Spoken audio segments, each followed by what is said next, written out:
Hi, everybody. Good afternoon.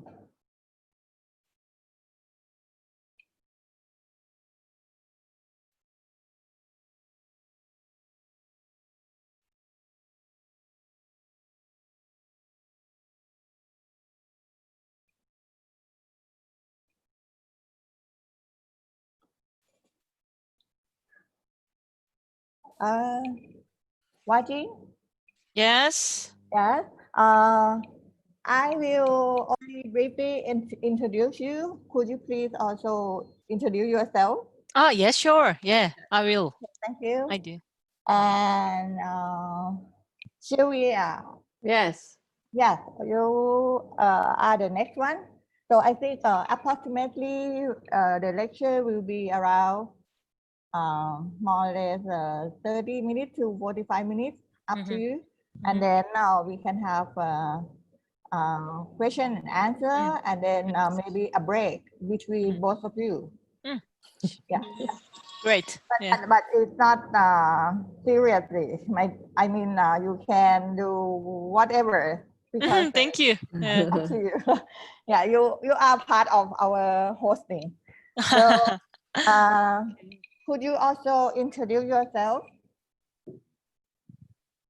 How about Sylvia? Yeah. Now? Not No, now no, when it's my turn? Yeah. When The beginning of your lecture. Yeah. Yes. Now we start recording, but not yet broadcasting on the Facebook. So now probably for the workshop participants, especially the students, yesterday it's okay.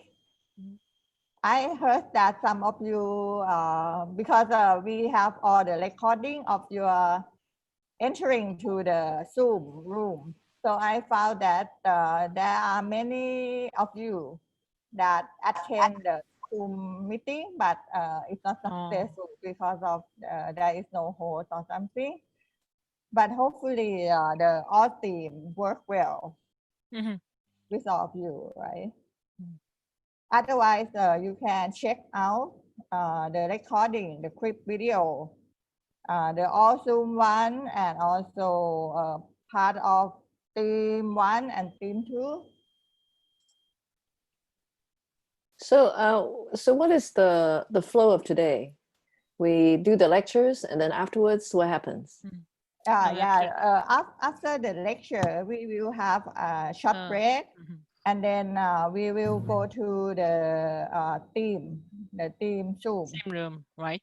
Each team, Separated by steam room, right? Yes, and I already make the breakout room. Oh, breakout. You will make a breakout room this section?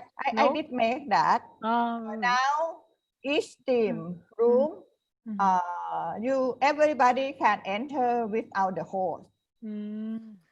Great. Yeah. Okay. It's not related. Yeah.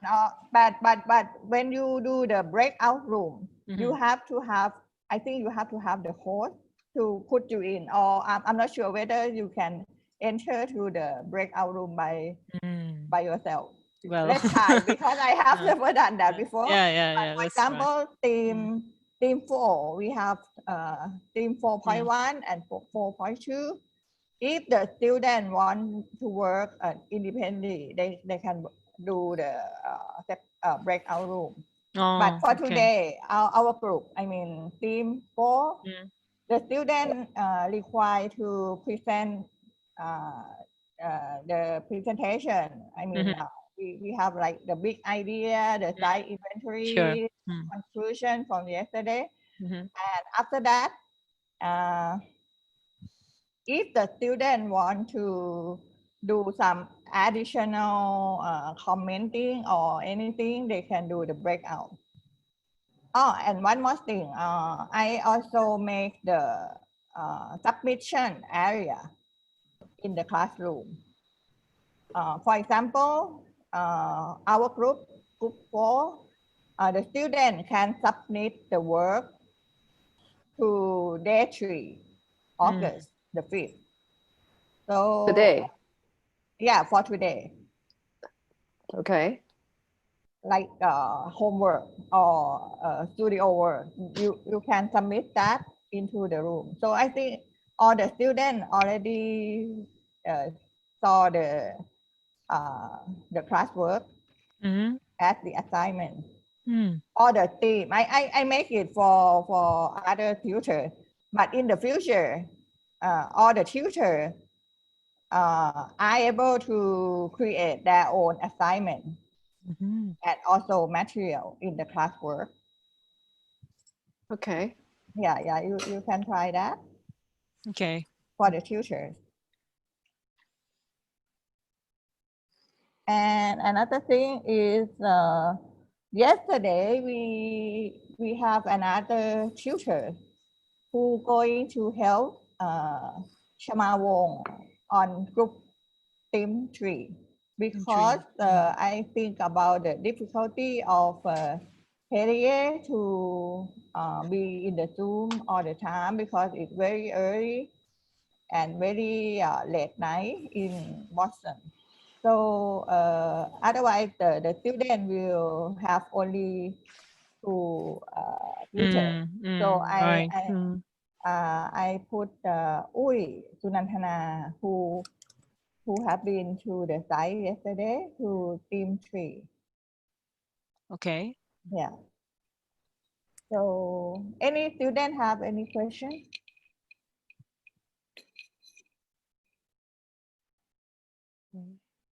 No. No.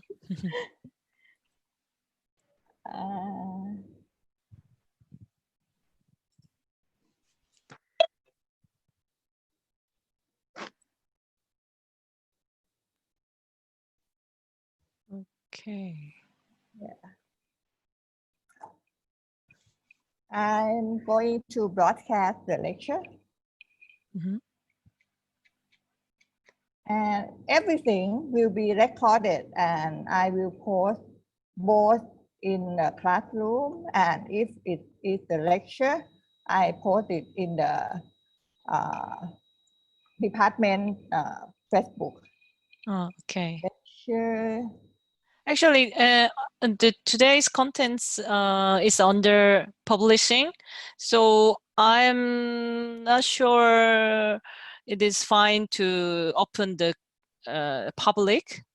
Oh, so, really? So, well, the recording is fine, but the presentation material cannot open to the public. I think is it fine? Okay. Okay. So how actually it's processing the review and actually today I gonna talk about my recent paper, so it is related to some papers with another researchers, so it's a little bit confused to open. Can you acknowledge the contribution of the others? Oh, sure. Sure. Yeah, sure. Then I think it would be fine to have the presentation because it already published, right? No, it's not yet. Oh, really? It's just the second process to so it's a little bit confusing. well, so but yeah, recording is fine. Actually, the all material in the paper doesn't show that, but I cannot offer you the material, the PowerPoint file. How about I make the public broadcasting, but broadcasting is fine, I think. Yeah. Live broadcasting, right? Yeah, and I won't publish your paper, your slide in public. Only in the classroom, but your presentation, your lecture will be in public. It's okay. Okay. It depends on it depends on timing. Actually, the publishing will be in so 2 and 3 months after. So I'm not sure. Okay. Actually, I think later. Because now we already write on Facebook page. So any that you want be comfortable to show up So you just pass it very fast. Oh, okay, okay, yeah, it's fine. Okay, so Very and fast. all the material will be So in the classroom yeah, yeah, for the yeah. students. I got it. Yeah. Okay. Okay. Yeah. Yeah, Let's yeah. do Thank you. work. So now it's about times. It's already 12 o'clock and 8 minutes. So as the chairman of IWUL workshop 2020, I would like to first explain about two lectures today. We will have two tutors in the 2020 IWUL workshop present their papers in the workshop, and also we will use that as the lecture series from our Department of Landscape Architecture, Chulalongkorn University. So today we proud to present two tutors. The first one, Hwajin, Yeah. she's a Korean from Tokyo City University. Dr. Hwajin Lim worked as a tutor for us since 2018.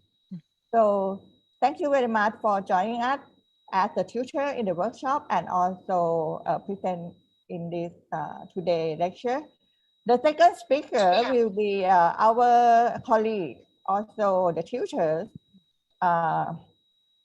in 2020 workshop, IWUL workshop, and she practiced in a firm as a professional landscape architect before.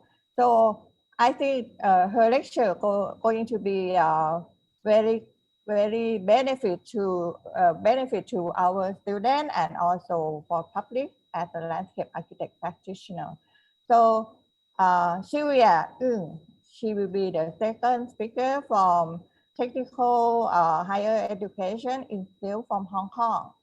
Thank you very much. This is time for you. So this lecture will be two lectures in a 3-hour part. So each of them will be approximately 1.5 hours, but with including the break. So take your time. Thank you very much. Thank you. Okay. Okay, so I would like to start. So, can you hear me and see this presentation? Yeah. So thank you very much and for warm greeting of Nam, and I am the Hwajin Lim and from the Tokyo City University, and actually I'm Korean, but I live in the 15 years about in Japan. So my lecture is the title of my lecture is the EBPM evidence-based policy making for landscape planning here. So everybody is here. So konnichiwa, 안녕하세요, 네이호, and merhaba, and sawadika. Yeah. So first, I would like to share the tips for my presentation, and please mute your video and audio during explanation because of the stable network. But Sylvia is fine, I think. Yeah. Yeah. So the faculty member or tutor is fine, but every student have trouble to this network, so you can turn off your video and turn off your audio, and please mute your audio, especially microphone. So I will take a Q&A session after the lectures, and my lecture will be in 30 minutes or 35 minutes about that. You can write your comments and questions on chat during lecture. Right, and I will say that after the lecture. Okay, let's do. So this is my lecture's contents, and first I would like to introduce myself and TCU, and after the turn on about some definition of EBPM example, and also I would like to share about the EBPM for landscape planning, why we should focus on. And also, I had conducted a case study of the Koku New Town in Yokohama in Japan. So I would like to introduce the method or some result of this analysis. And after that, I would like to introduce some implication of approach by EBPM framework. And also the last one is about appendix and it's agriculture case study in Tokyo in a little bit. Okay, this is my profile. I'm from Korea and also I had been 30 and 40 years in Japan, and I graduated the University of Tokyo, and I worked in the scuba and also in NIS is National Institute of Environment Studies. And after then, I came back to the Korea and the 2 years more, and then that's from the 2016, and I came back to here and TCU Tokyo. So my research field is sustainable development and big data and social network analysis and so on. So this is my research theme, what I'm doing. And the first I'm mainly focusing on the regional economics and innovation is a little bit far from the landscape. Actually, this is the long story to why I'm here. But actually, I'm a little bit different from the field.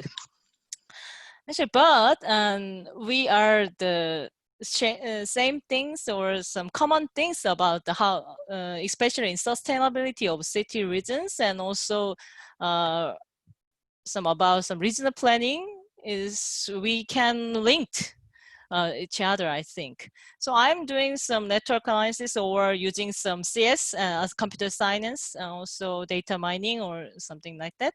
So if you want some, if you have any interesting about this research team, then please don't hesitate to contact me. And also our TCU is mainly focused on the very engineering basis, but our department is very interesting.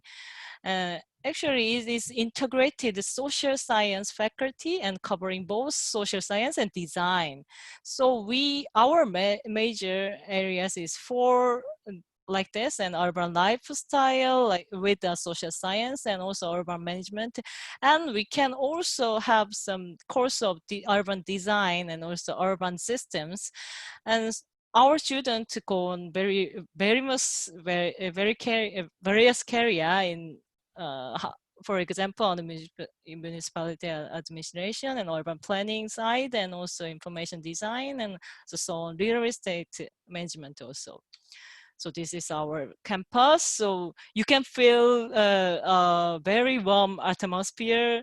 But after the COVID-19, I'm really looking forward to inviting all you guys in our campus.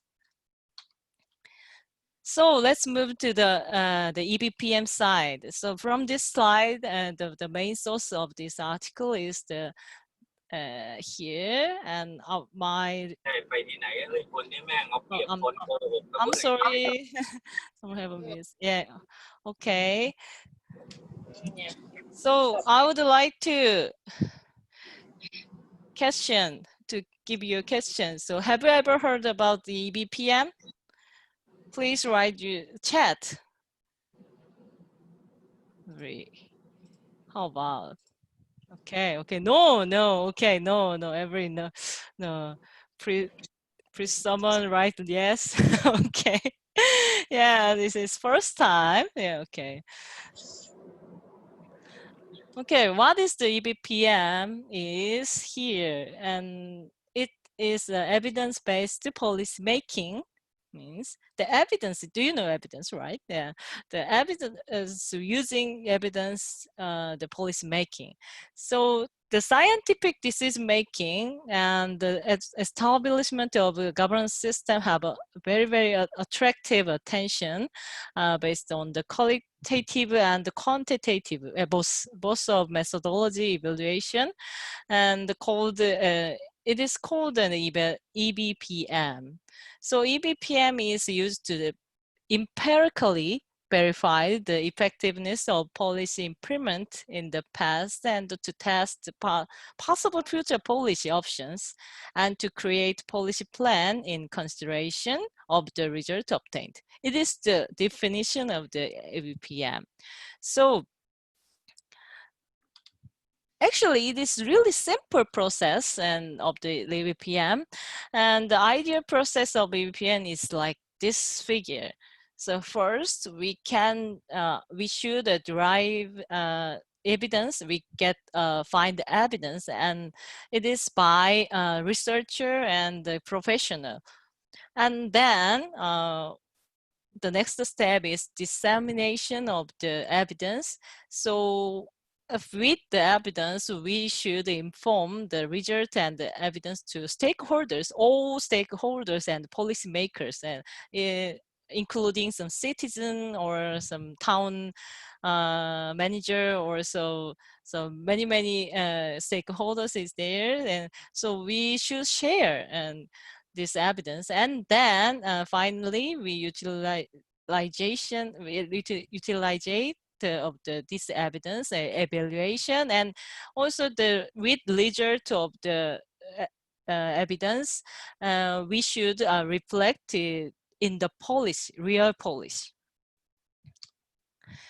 So this is the concept from the coming from UK. So it is the start point of the evidence-based policy making. And it started and end of the 1990s. And this is the core competencies, right this. So the first stage of EBPM is called the professional policy making. And it includes these competencies, and first and the forward-looking, and second is outward-looking. And it is also we should consider history and also future. And then the policy should make innovative and creative. And also the most important things is using evidence, not only just the person's impression or someone's feelings. Right? So, and then the really important thing is the inclusive policy making, and we should think about the whole stakeholders and whole people in that specific policy related to policy, right? And then inclusive and joined up, and also evaluate scientific evidence, and also reviews and lesson learned. It is very important basic point of the EBPM and the starting by professional policy making. It's really let's say very not so interesting, but it is very basic points. So I would like to share you. So some people contribute. I'll say compared this open data and EBPM. So have you ever heard about the open data? Please write your chat. Yes, sure, yeah, thank you. Yeah. You can use so many open data in our society, but EBPM and open data is very similar, but actually it's a little bit differences and like this. So feature of data is the data is not including confidential information in case of open data, but in case of EBPM, including not only open data by sectors, but also even the closed data. For example, about some collected by public sector or collected by private sector also. And there are so many data, so how to use so many data so we can use about the evidence, right? So, and objective is a little bit different to open in case of the open data, and it aims innovation by private sector mainly, but EBPM is innovation by administration, public sectors. And also there are so many applications in each other, and the open data is considering each cases and by case, but EBPM is the form, I say hard framework, and there is the setting KPI, key performance index, and also exacting some elements and variable for monitoring. Yeah, thank you for your chat, and I'm really happy to join this. Okay, so what kinds of example of ABPM is have? Yeah, also this describe a recent trend and the application of ABPM, mainly focusing on the, actually it is mainly on the economic policy, and also welfare, labor, and also education policy, and also medical. And so EBPM has been active, very utilized in social science, and also they want to do the medical and the technologies innovation policy also. The welfare, labor policy, and also some public policies and consensus building with more people like this. And I think this table is more useful to your understand. And there are many major sectors and application EBPMs, and the first part is medical and pharmacy, and also the second is the educational policies, and the last one is the economic policy and the science and technology policy, SNT and policy. So actually the medical and education policies have a very long history of EBPM. They try to make a panel research. Have you ever heard the panel research of the student? So what I share you is I think that some students have experience about some survey. How about, can you understand something, and or can you understand the feelings? So please tell me some feeling about your school life, like this. And it is also used by the educational policy. So, and it's very developed from UK or US. So recently, and economic policy and scientific policy is the mainly part of this kinds of EBPM.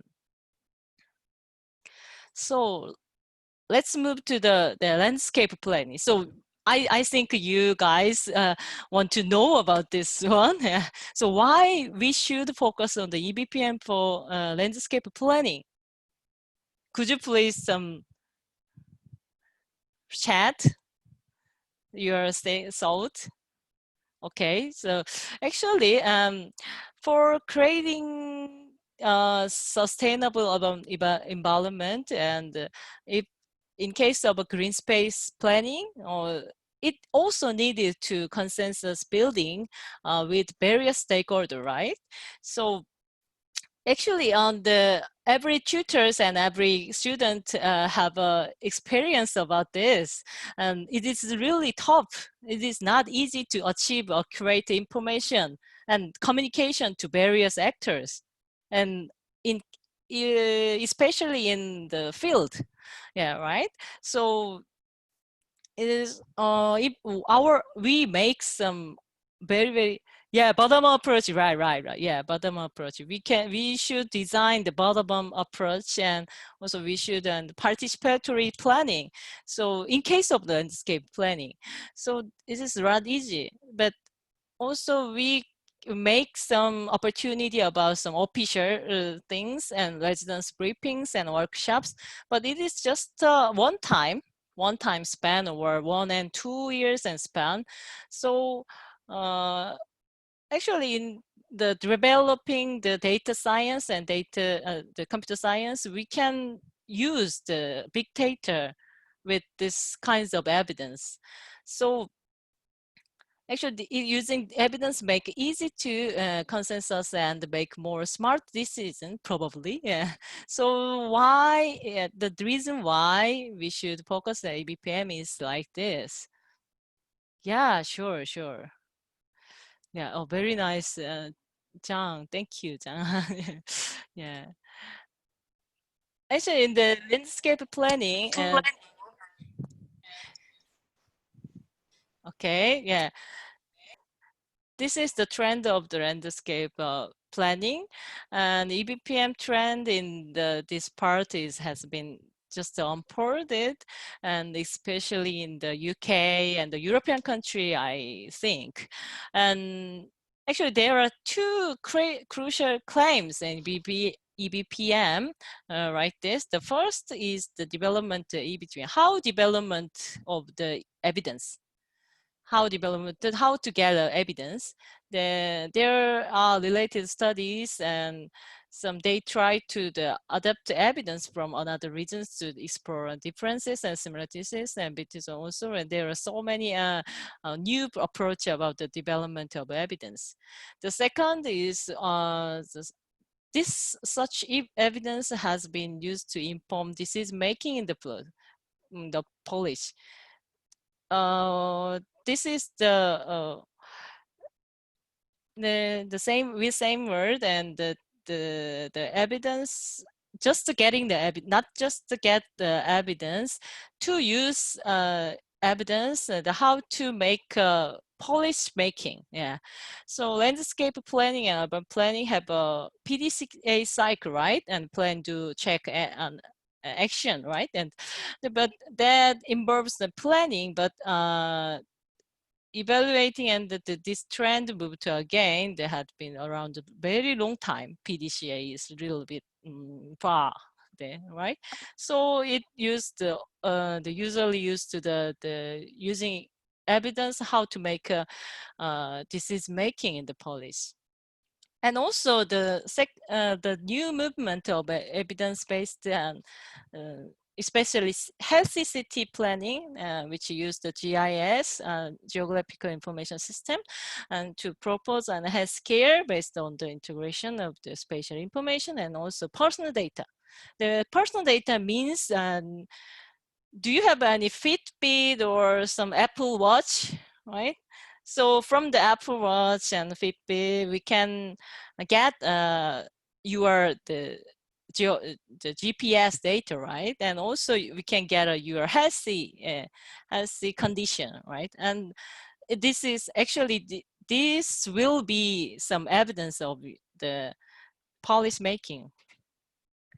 Okay, so I think that this kind of evidence will be possible, and for us to examine the vacant house rates in case of the Japan. Actually, Japan and also Tokyo is really hard problem of this one. So house rate for developing housing policy, and also using the rational census, and also counting number of tenants in the commercial areas, and also calculating the working distance to the supermarket or accessibility, some facility and open space and green space, right? Yeah, okay.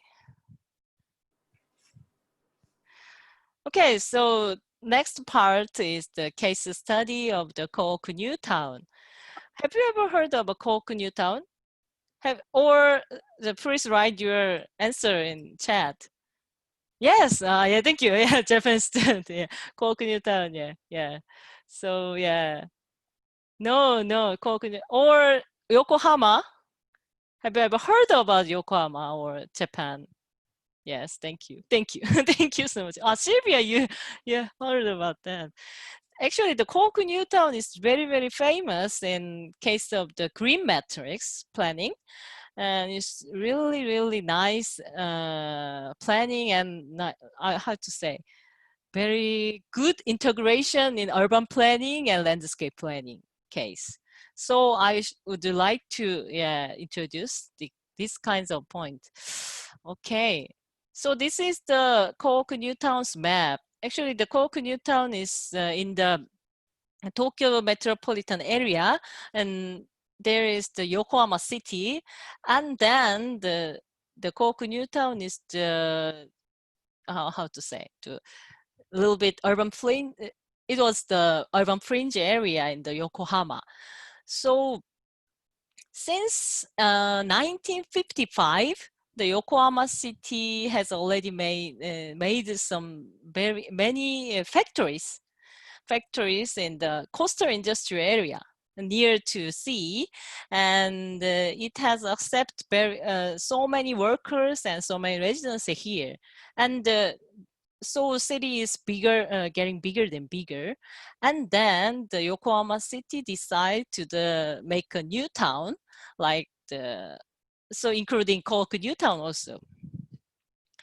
So this is the history of the Koku New Town. So in 1965, New Town in the north of the Yokohama city, and the Koku New Town was developed based on the following principle here.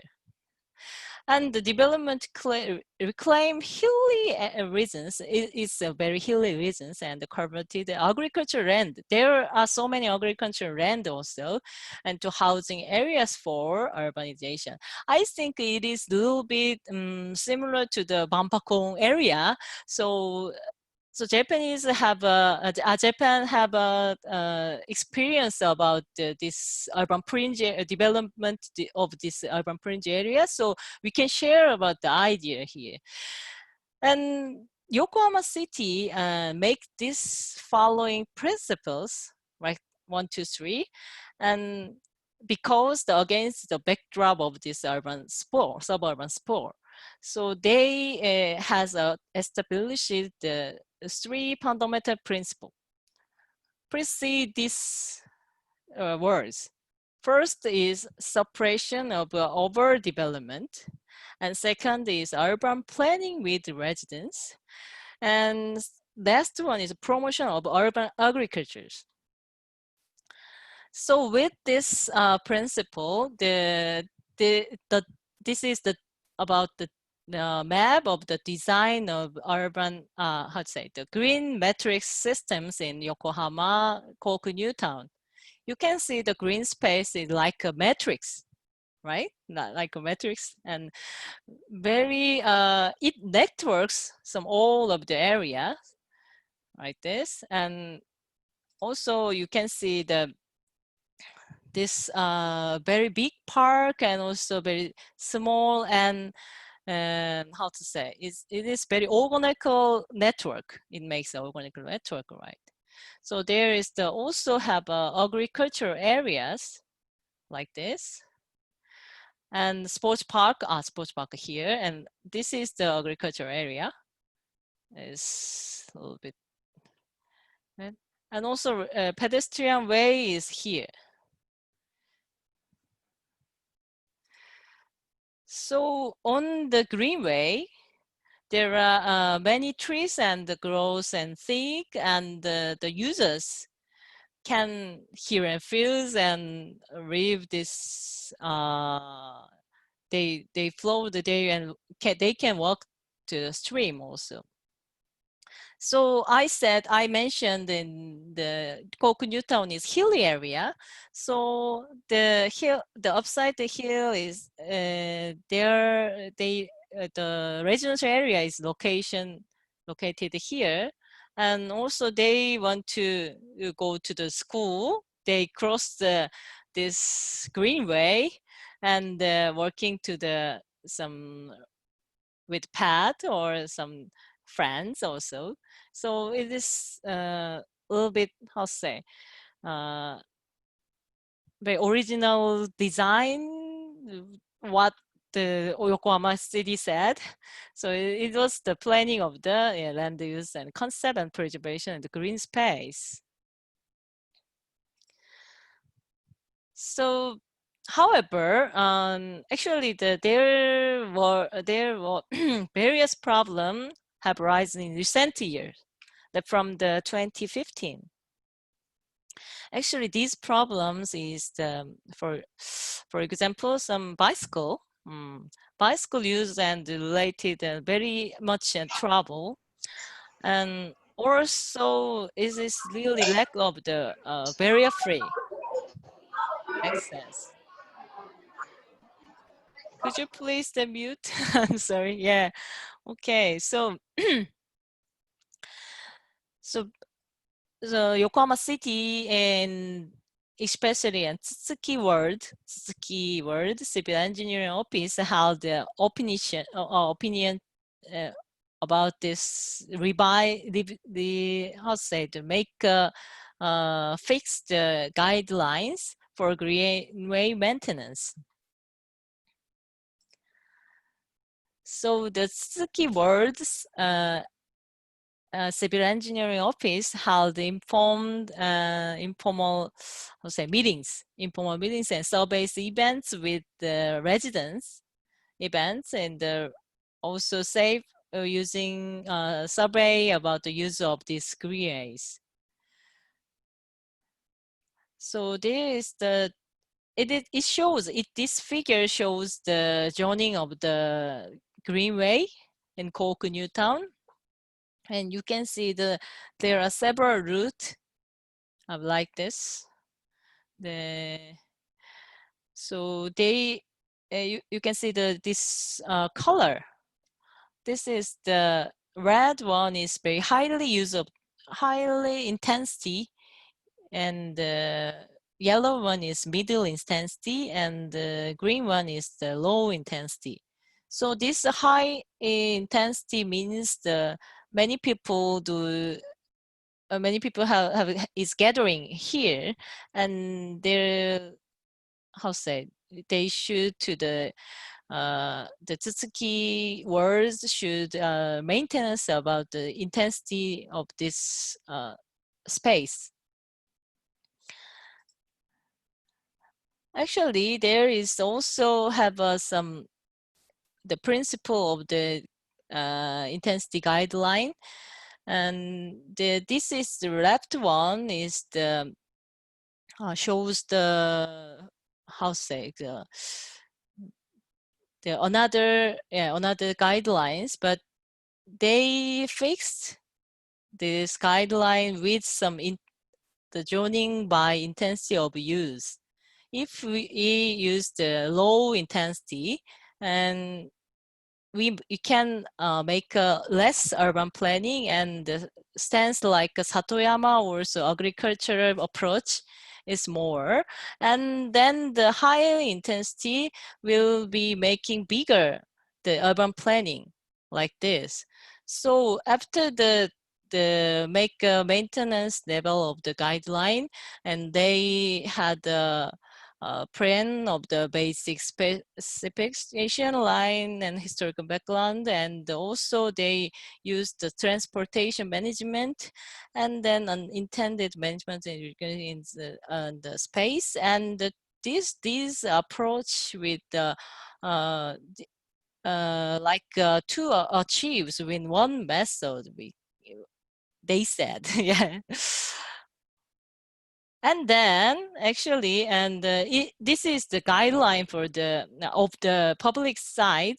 So our researcher tried to the survey to get evidence for revising the landscape guideline. They want to make a fix the guideline, so we do the survey about actually use of this greenway.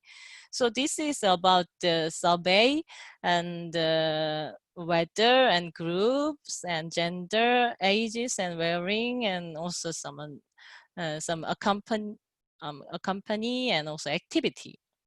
Activity is very, very specific, like running or working or bicycle, and sitting on the bench and sitting on the others, and the riding on the grass is very specific things. And also, this is to show the result of our survey. So we make a visualization like this in heat map, and the Pondo Park, near to the Pondo Park, is really many people is staying here. And also you can see this yellow areas, this little bit cluster of the people. And this shows the two parts of the patterns, and weekday patterns and holiday patterns, and also their main 4 patterns of the behavior. And you can see the holiday is a bit more like this, and this area, the 1005 and 2000 area, is the means here, I think. Here. This red zone is mainly high density of the rest. And also you can see the bicycle like this area. And also many of areas, there are so many peoples in the by work. And this is the pattern of the holiday and weekday and AM and PM. Okay, then so the important things.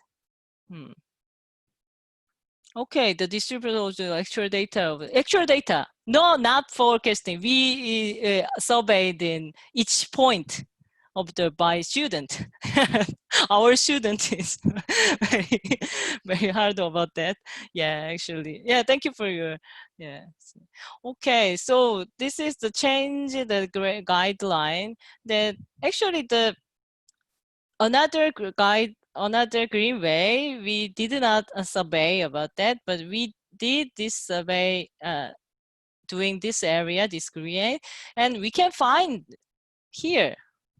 Here is the high density of the people, as I mentioned, you can see that this area, actually, this area is the office mentioned that this is the low density area, but actually there are so many people to using this area we could find. So the survey verified that joining of the guideline could not match the actual activity.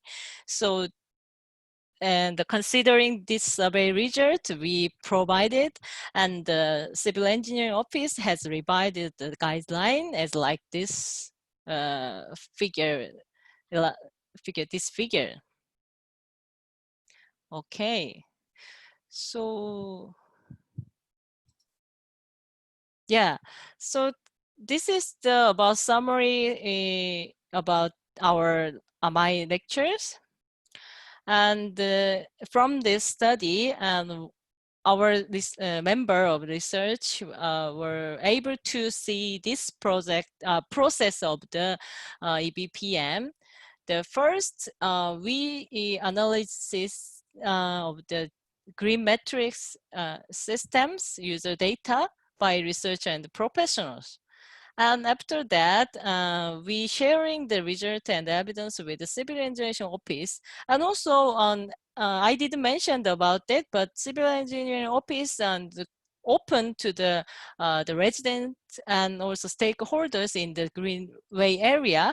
And after that, civil engineering office, they fixed and they make sure to the gap of the guideline, and then it makes some to reflect the result of the evaluation route and the joining and the GMS guideline.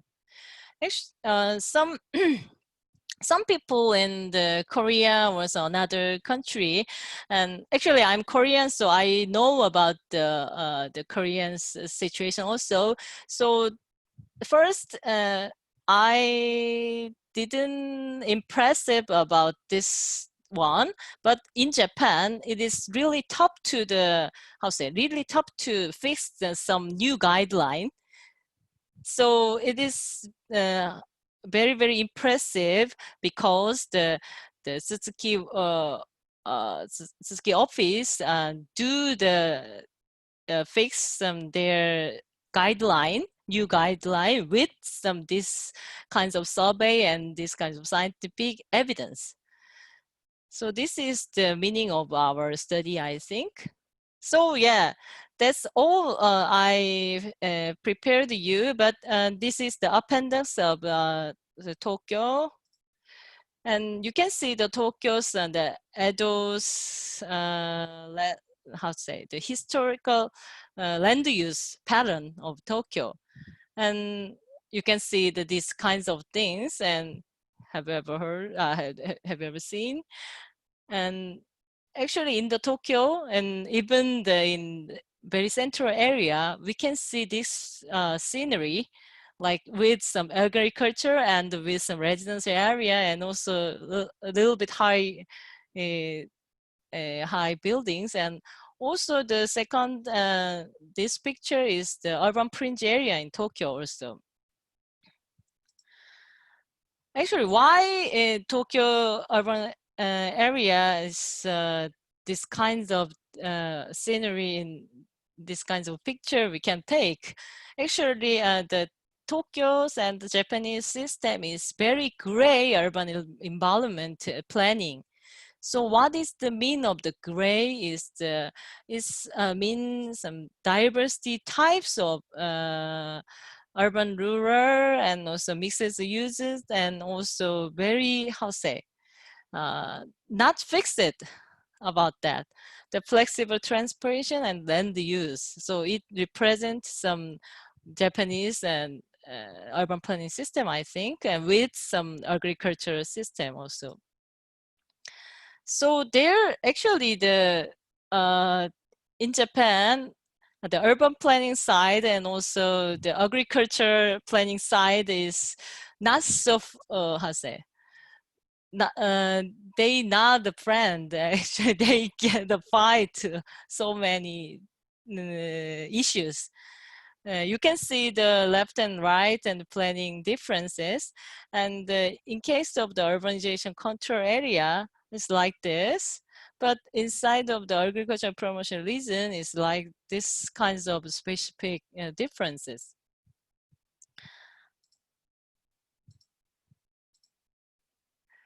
Okay, this is my all my prepared lectures. So I want to move to the some Q&A sessions. Okay, that's all. That's all I prepare. Okay, I would like to pass the lamb. Thank you. Okay, welcome. Okay. So I should see the chat. So first, oh, thank you for Sylvia. Yeah, thanks Sylvia. Yeah, I think yeah. we can start now discussion like verbally. Yeah. So if any people want to ask, I think it's only our group, so we can ask questions. Otherwise, you have some question. I saw that. Otherwise, please. Hi. Hi, Hwajin. Thank you for the lecture. Thank you. Yeah, I have a few questions. And, so the first one, so I did some like evidence-based like research to kind of like to create a guideline for landscape design. I'm like working on it right now, but it's not as like evidence-based policy maker, which is now like a lot larger and probably like have more factors that you have to take into consideration. And so I'm still kind of like working on it. And I took class at Berkeley and we study the class called Healthy City class. And we study the method that called citizen science, that we kind of like went to we visit the site and did a lot of interview and asked the local kind of like draw their own policy, but it's only applied to like specific areas. I mean, I don't know how it would be possible to apply it into like a larger scale policy. And, yeah, actually, the basic and the cost benefit analysis also, there are so many approaches and basic approaches of the environmental survey, right? So the point is the differences of between evidence and the previous approach is the how to get development of the evidence, new evidence getting. We try to the new evidence and the new some development and the how mining some new evidence. And also the second point is the the time span will be more shorter than the previous approach. The like a panel data on some if we some get a cost benefit survey or some thing like previous approach, and we just do the before the planning, and we finish that. But and in case of the EBPM, we should monitoring in the how to say the half of the year and 1 and 2 and times and also 3 times also. So it is say the timing or some monitoring system is related to the EBPM, I think. Is it a possible answer? Okay. Yeah, so so you said it's gonna take a little longer time. Longer time, yeah, longer, and say frequency. It's meaning the on the once in a month or once in a half of a year, and possible. Right. Okay. Yeah. I think there's definitely merits in having evidence-based policy making, because somehow most of the governments, they understand data much more. Yeah. So when you have evidence, then it's much easier to convince them than sort of qualitative type of evidence. They don't buy that as much, but when it's quantitative, it's much easier for them to grasp. And also, I think in turn, it's easier for them to implement something and then tell the public why they did certain things. So I think maybe that's why you saw success in the case study. Yeah. Thank you. Yeah. I also have a question. I think it's a similar question with Kanawali, because as you know, not recently, like there's no policy making without data, right? These days, every government and every researchers make the policy based on data. And you said the difference between the previous kind of policy making is a new data set, and you said also the time frame. There's some more kind of a clear definition between the traditional way of policy making, which also collect all the data and based on the data, right? The new data means, I mean, how new, what kind of new data and time frame? Can you compare like a traditional way? The time frame is a year, but the EMBT is a like how much shorter? Actually, the ideal point is of the timing. Time frame is the real time. Real-time monitoring is the most ideal point. So the goal is there, but like with the, it is related, I think, more smart city or some digital twin, I think. So I actually the young men have a little bit curious about how to different this smart city to EBPM also, and also have some how to different to the previous smart city approach or this evidence-based policy making. So actually it is a little bit, how say, the matter of a keyword. Okay, and also it is different to the evidence I think it is different to the evidence and or data, between data and different to the evidence. Just the data is not be not could not be naturally evident. The if it makes the function to the evidence, and the data will so how to say the some professional or some researcher should analysis of the data, not only just see the data. So it makes let's say in case of the EBPM, the professional and the researcher is have a very important function, important important role in the EBPM.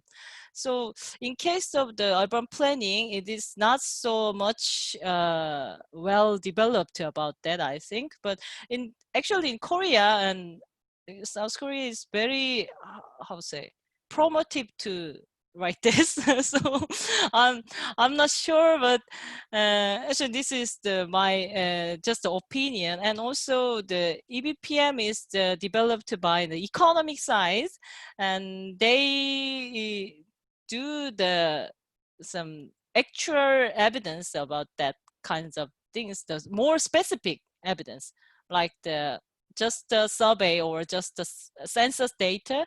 And in case of the landscape planning, is a little bit different to the policy part. But I think in case of the landscape or spatial planning, we should see the sensing data and urban sensing and urban informatics we can use.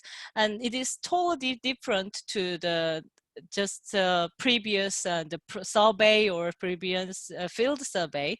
And so as I mentioned, it is related to some digital twin or some smart city we can conduct to them, I think. I'm so sorry, but we can discuss about in Korean, I think.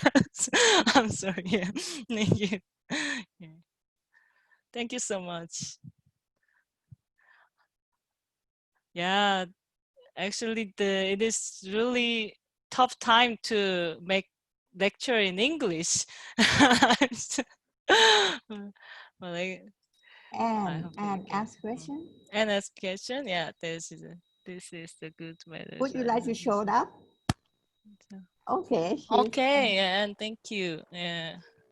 To continue Yongmi's discussion on the policy making, I think this is a good method for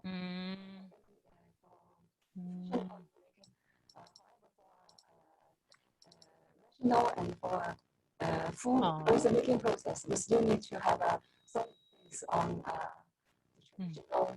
theoretical framework. So both bottom up and both top down.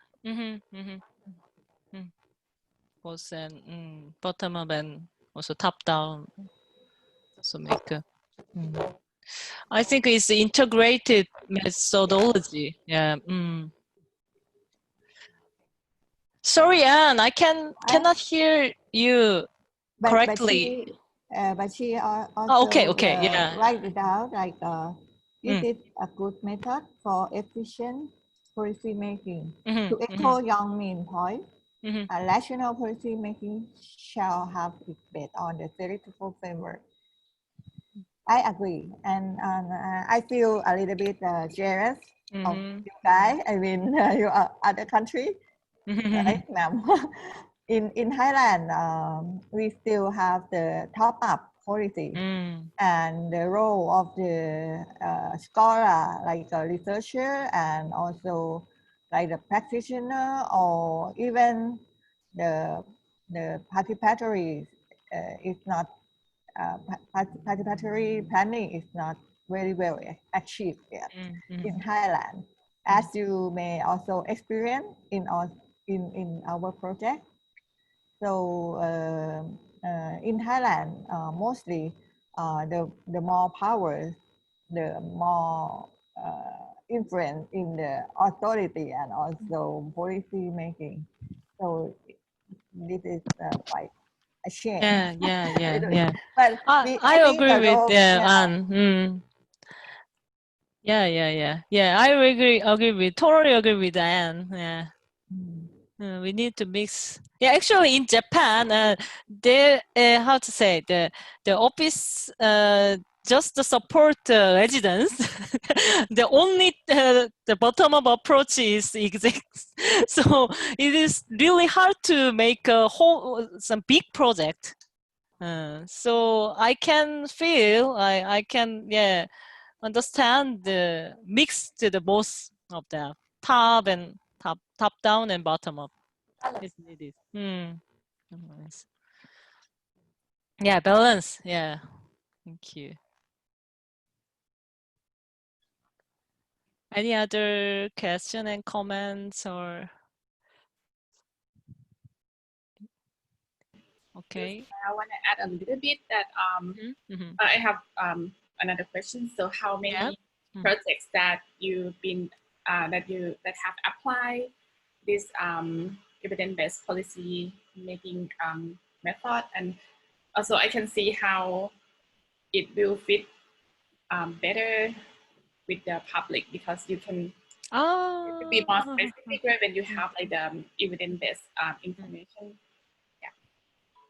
So your question is how many times to share the another residence or something? No. Yeah, that's the point. Or the already applied. Well, I think the Tsuki office should make the public workshop. Should make a public workshop in two times, I think, 2 times before the fixing guidelines. So they do that, but they did some one by one, and they did some make a communication one by one the residents to all these areas. And then they checked and the residents, and it is time, it really tough time to 2 months over. Yeah, and also our student and me and researcher will join the communication, and we so the communication is the we would like to fix this guideline. So are you agree with that? we talk to and take a communication one by one. It's about some 20 and 30 person. It's not so much how say whole area, just a specific fixed area. But in case of the this guideline, they try to make a consensus in each other. Actually, the Japanese government and administration fear to the citizens I'd say blame. So they are scared about that. So they are they do did the communication each other, I think. Yeah. Okay, it's okay. So now, yes. Yeah. Okay. It's 1 o'clock and 5 minutes. So if there is no question, we can have a break. And I will finish your session in the Facebook Live. Any other? I saw 2 questions. Oh, from Anne. Okay. How about the student? How about student? If you compare, maybe I ask you the question that maybe relate to our Bangpakong project. So do you think we cannot do that now, but maybe for your suggestion, if the Bangpakong EEC, especially the EEC plan, if they want to use evidence-based planning policy, well, how is your suggestion? So, for example, how people going to deal with the new EEC, which is totally different from the recent profession or Shamawong. Well, in case of the Banpaku area, this is my just personal opinion, but I think we should archiving the data and archiving the local communities, archiving some data to their behavior. The first initial stage is this, and then we can discuss about the analysis, the kinds of behavior and the kinds of history doing that. But after that, and we should monitoring in the how to say time span to time framework, and the 1 year, once in a year, or once two times in a year, or something like that. Also we can find some. Oh, thank you. Yeah, we can find some to change of the people's behavior, and then it takes so long time to a long time to the making polish, so until about some 10 years more, I think. But actually, yeah, we can. Bang Pakong is more like the chain is dramatically the chain. It means it's cheap between the two and use, right? But like in your case, they use the evidence base of the present day, which is more not the chain is not that much, right? But in the case of totally different, from agriculture to the industry, from the farmer to the industrial worker. So how the evidence-based policy making going to I think solve this kind of problem? I think I was wondering if in Thailand, is there a sort of like an environmental protection agency? Do you have department like that? Yeah, we have. Because I think it needs to start from people who are in those positions. Oh, right. And right. and then they can drive the data collection, and they can and then they make it very open and open to the public, so the public knows what they're doing, and so the government would have to address all the findings in an open way. So then I think that could be a first start, but it needs the right people to be in those departments. Economic development, industry development, and environmental development, I mean conservation, always opposite. So how they going to fight? So make this kinds of the network or some governance system. We can use this evidence of with using data, or using some behavior data also. So we should make a consensus in each government side. So we should make evidence or both sides, not only both sides, not only one side, and we should make both sides in all evidence. But it's how to say, it's totally different matter to the EBPM is like a matter of the governance, or like make some another part of this. But we can use of this evidence, EBPM, I think. Thank you, Sylvia. I agree with totally agree. Yeah. Okay. Any other question? All right. So I would like to thank you. And I think the lecture is very interesting. So we go for the student, you can use that for the workshop a little bit. I mean the idea. And some of the group is already make some interview of the farmer, of the nice. community leader. So maybe you can start a very small project with this kind of approach.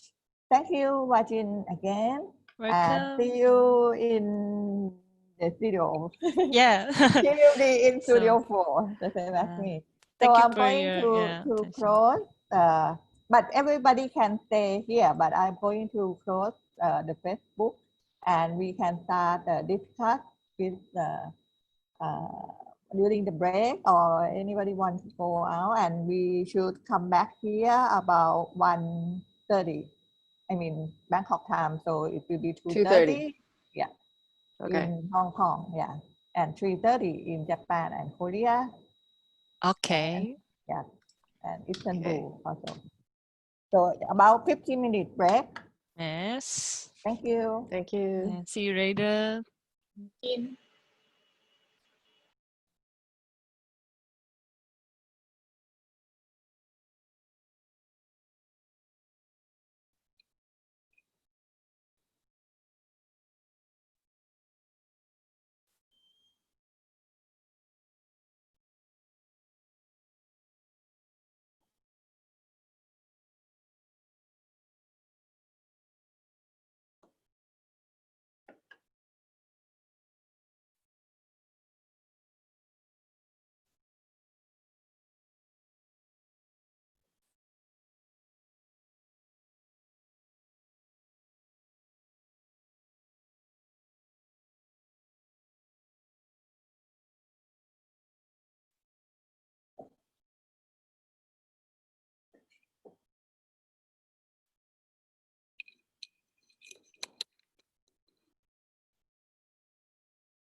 Okay.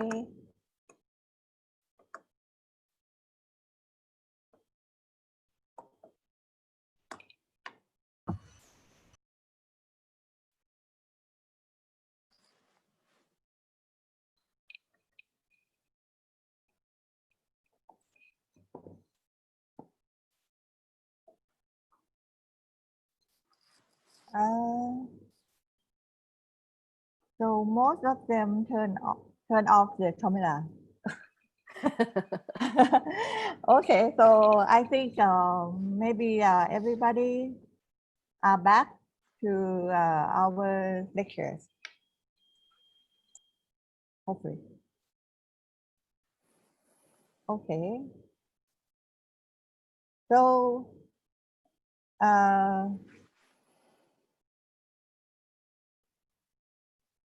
sorry. So we're going to start the third lecture for IWUL 2020 lecture series, which is a part of international workshop on urban landscape 2020 hosted by Chulalongkorn University Department of Landscape Architecture. Our third speaker will be Sylvia from Hong Kong. She's a teaching fellow of technical and higher education institute in Hong Kong. She practiced also landscape architect in a very big firm, and now she's she's now back to teach, contribute to the school. I would like Sylvia to also introduce yourself a little bit before starting the lectures on urban agriculture. So this is now start. Thank you very much. Okay, can you hear me okay? All right, great. Yes, thank you for the opportunity for me to participate in this IWUL workshop. And finally, after 3 years, I finally joined. And unfortunately, it's online because I kept looking at ma'am's photographs. Really wanted to be on your field trip yesterday. So, well, it's unfortunate. But yes, a little bit about myself. I've, well, with the blink of an eye, basically, I've been at THEi for about almost 7 years and sort of witnessed the start of a school. And I think it was a very unique experience for me and also for a lot of my colleagues. It's that I've never been to a school that is so young. We're only 7 years old and we've witnessed a few years of graduates already. And the key difference between our school from the other school is that we are vocational based. So most of our staff are actually practitioners. But we do have a few, like Anne, who also has a doctorate degree, who is more into research. So I'll show you a little bit about our school before I start. So allow me to share my screen.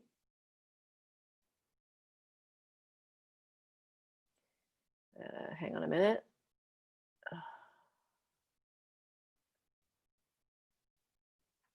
I think, because I have too many desktop open, just bear with me for a second.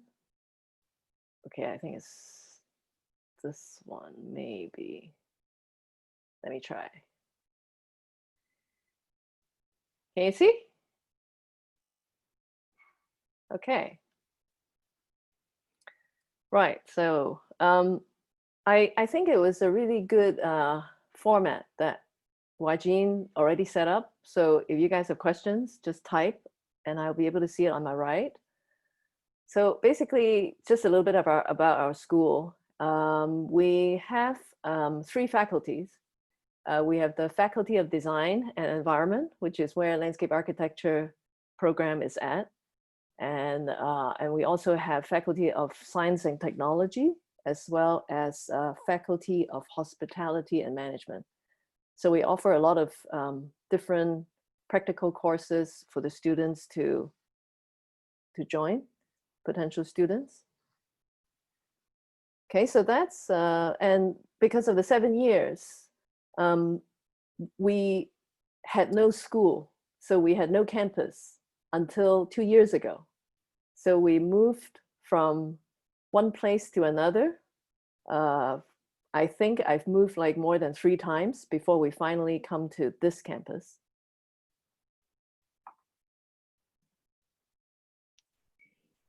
I think there might be.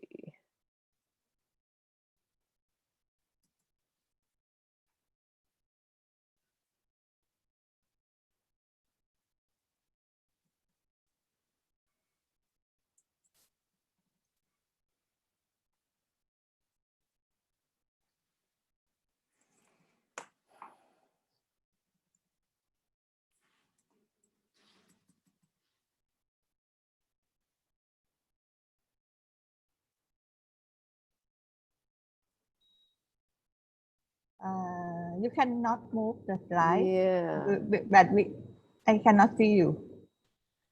Yes. Maybe let me figure out what to do first.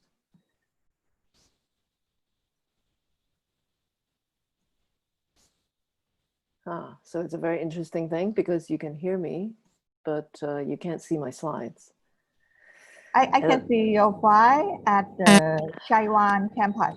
Yeah, but then I can't move it. So would you mind just give me a moment to fix? Yes. Okay. Yeah. No problem. I might need to restart.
Maybe Hwajin, you can help Sylvia.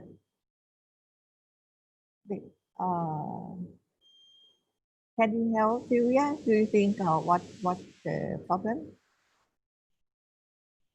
Pardon? Do you think any problem? Well, sorry for the interruption. I don't know. So it might happen again. Then we can all take a break. Yeah. So now I'm just trying to open up all the different windows that will help me to see. The first way to remove is the restart. Yeah. Yeah, restart. That's what I did. Yeah. Go out to the room. Yeah. Yeah. Okay. Okay. So we're here. Yeah. Okay. I think it's a little bit heavy. Okay. No. Huh? Doesn't work? It seems okay. Yeah, it seems to work. Yeah. Yeah. So anyway, Okay. I was on about our school being more vocational. And surprisingly, we actually attracted a lot of different staff from all over the world. And this is a very old one. So you've met Paul before, some of the people from IWUL. And yeah, so that's our final campus right now. And the bunch of students who are with us today are the ones who can actually enjoy the campus finally. And our studio is way up there on the 12th and the 13th floor. And there's a little courtyard outside. And this picture is very deceiving. So this bunch of greenery, it's actually, it's from a very ugly parking lot next door. Anyway, so here's us. And so we welcome you guys to come to visit us, hopefully next year, because we'll be hosting it. And these are just some of the works that the students have done. And we do a lot of public engagement with a lot of public-private kind of partnerships. So anyway, so that's the introduction. And I will go to my talk. And like I mentioned before, please stop whenever you have a question. Except now I've lost my chat screen. Anyway, so you can talk to me if I ignore you or something. Anyway, so I have a background in landscape architecture, and thank you for Nam's introduction. So basically, I've practiced for more than about 20 years before coming back to teach. And this topic about urban agriculture is something that is very interesting for me. But it's just that when I was working, I think I never really had time to think too deeply about this. And so for this particular workshop, so I decided to sort of think about this more and sort of sharing with you my ideas, and also to hopefully generate some interesting discussion over that. So as you know, the Hong Kong doesn't look like this. I think for most people who are from overseas, you never think Hong Kong is like this. But this is actually a 300-year-old village that still exists in Hong Kong.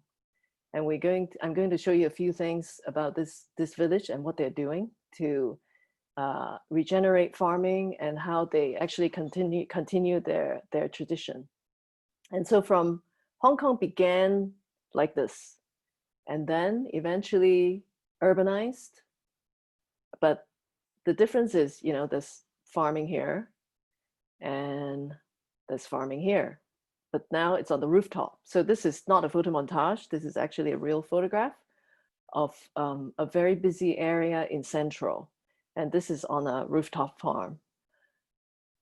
Okay, so we have this symbiosis between urban and rural areas already. And so I started thinking from very, very big picture, just to help myself to understand this whole phenomenon. Why do we need so much food? And so I looked at some data and some information online. And as we all know, 70% of our land is ocean, and about 30 of that is land. And I like this graph because you can actually see the proportion.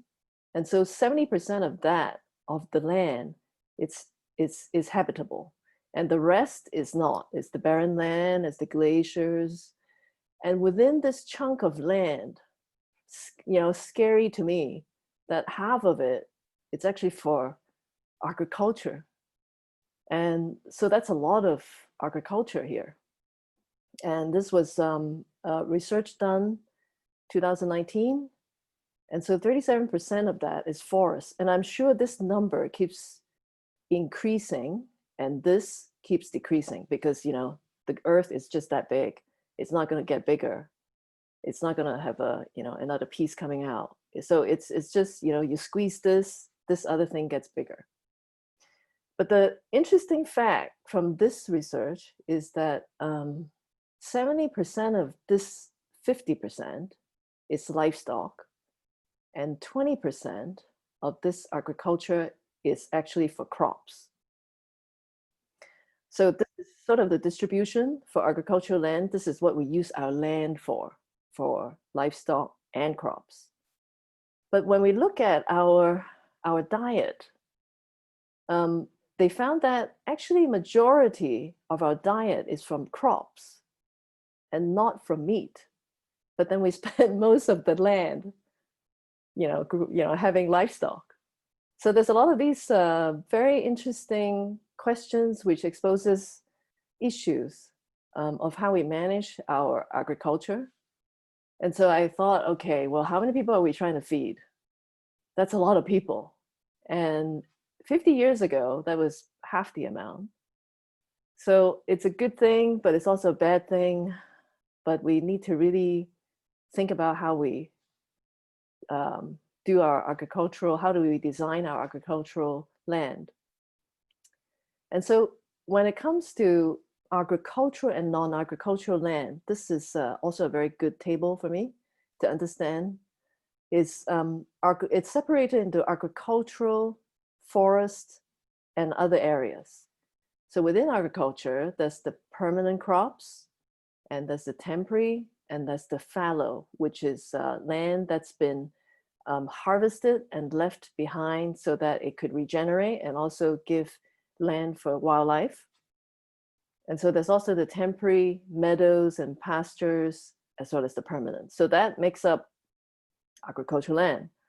And then there's the water bodies, and also forest. It's generally primary forest, naturally generated forest, and the planted forest. So all these things, it happens, I would believe, in every country, and sort of, this is sort of the makeup of it. And the rest of the land is the barren land, and the urban and the built-up land.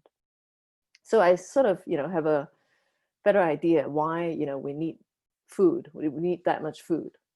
But then, as a lot of you might know already, that agriculture contributes to about 30% of overall carbon emission, and nearly a third of our greenhouse gas is from food production. So we are trying to feed ourselves, but then at the same time, we are destroying a lot of things. So through globalization, amazing enough that our supermarkets, at least the ones in Hong Kong, we get all kinds of food. We get a lot of food from Japan, Taiwan, of course, a lot from China and the rest of the world, and very, very specific food from all over the world. But then 820 million people approximately still suffer from hunger. But at the same time, we're wasting a lot of food before it even gets sold. So 1.3 billion tons of food is wasted per year. So a lot of these numbers that, it's not about, the exact numbers, but it's about a trend of what we're doing in agriculture. And so which create a lot of problems for us. So just another table that shows, where in the world has very high agricultural cover. So basically, in China, it's about similarly to Australia. And actually, surprisingly, UK, it's actually 80-90% of agriculture related land share. And it helps me to think about it from before that in 1960s to 2015, what is the change in terms of who produced most of the food in the world? And interestingly, the Southeast Asian, it's pretty much stable, not changed that much. But from 1960 to 2015, these two sort of switch place, as you can see, that we sort of overtook from where we are. East Asian and Pacific took over the food production compared to European cities. And actually, surprisingly, North America is the lowest now. It used to be, the last third. So for me, I think it helps me to understand a bit more about agriculture in the world. And I had no idea that most being produced from the 60s to 2018 is actually potatoes and bananas. And rice is actually way down here. So we're seeing, the expansion of agriculture, but the expansion of it actually will cost humanity very large impacts. And we already know and see a lot of the species becoming extinct, like 28,000 species becoming extinct.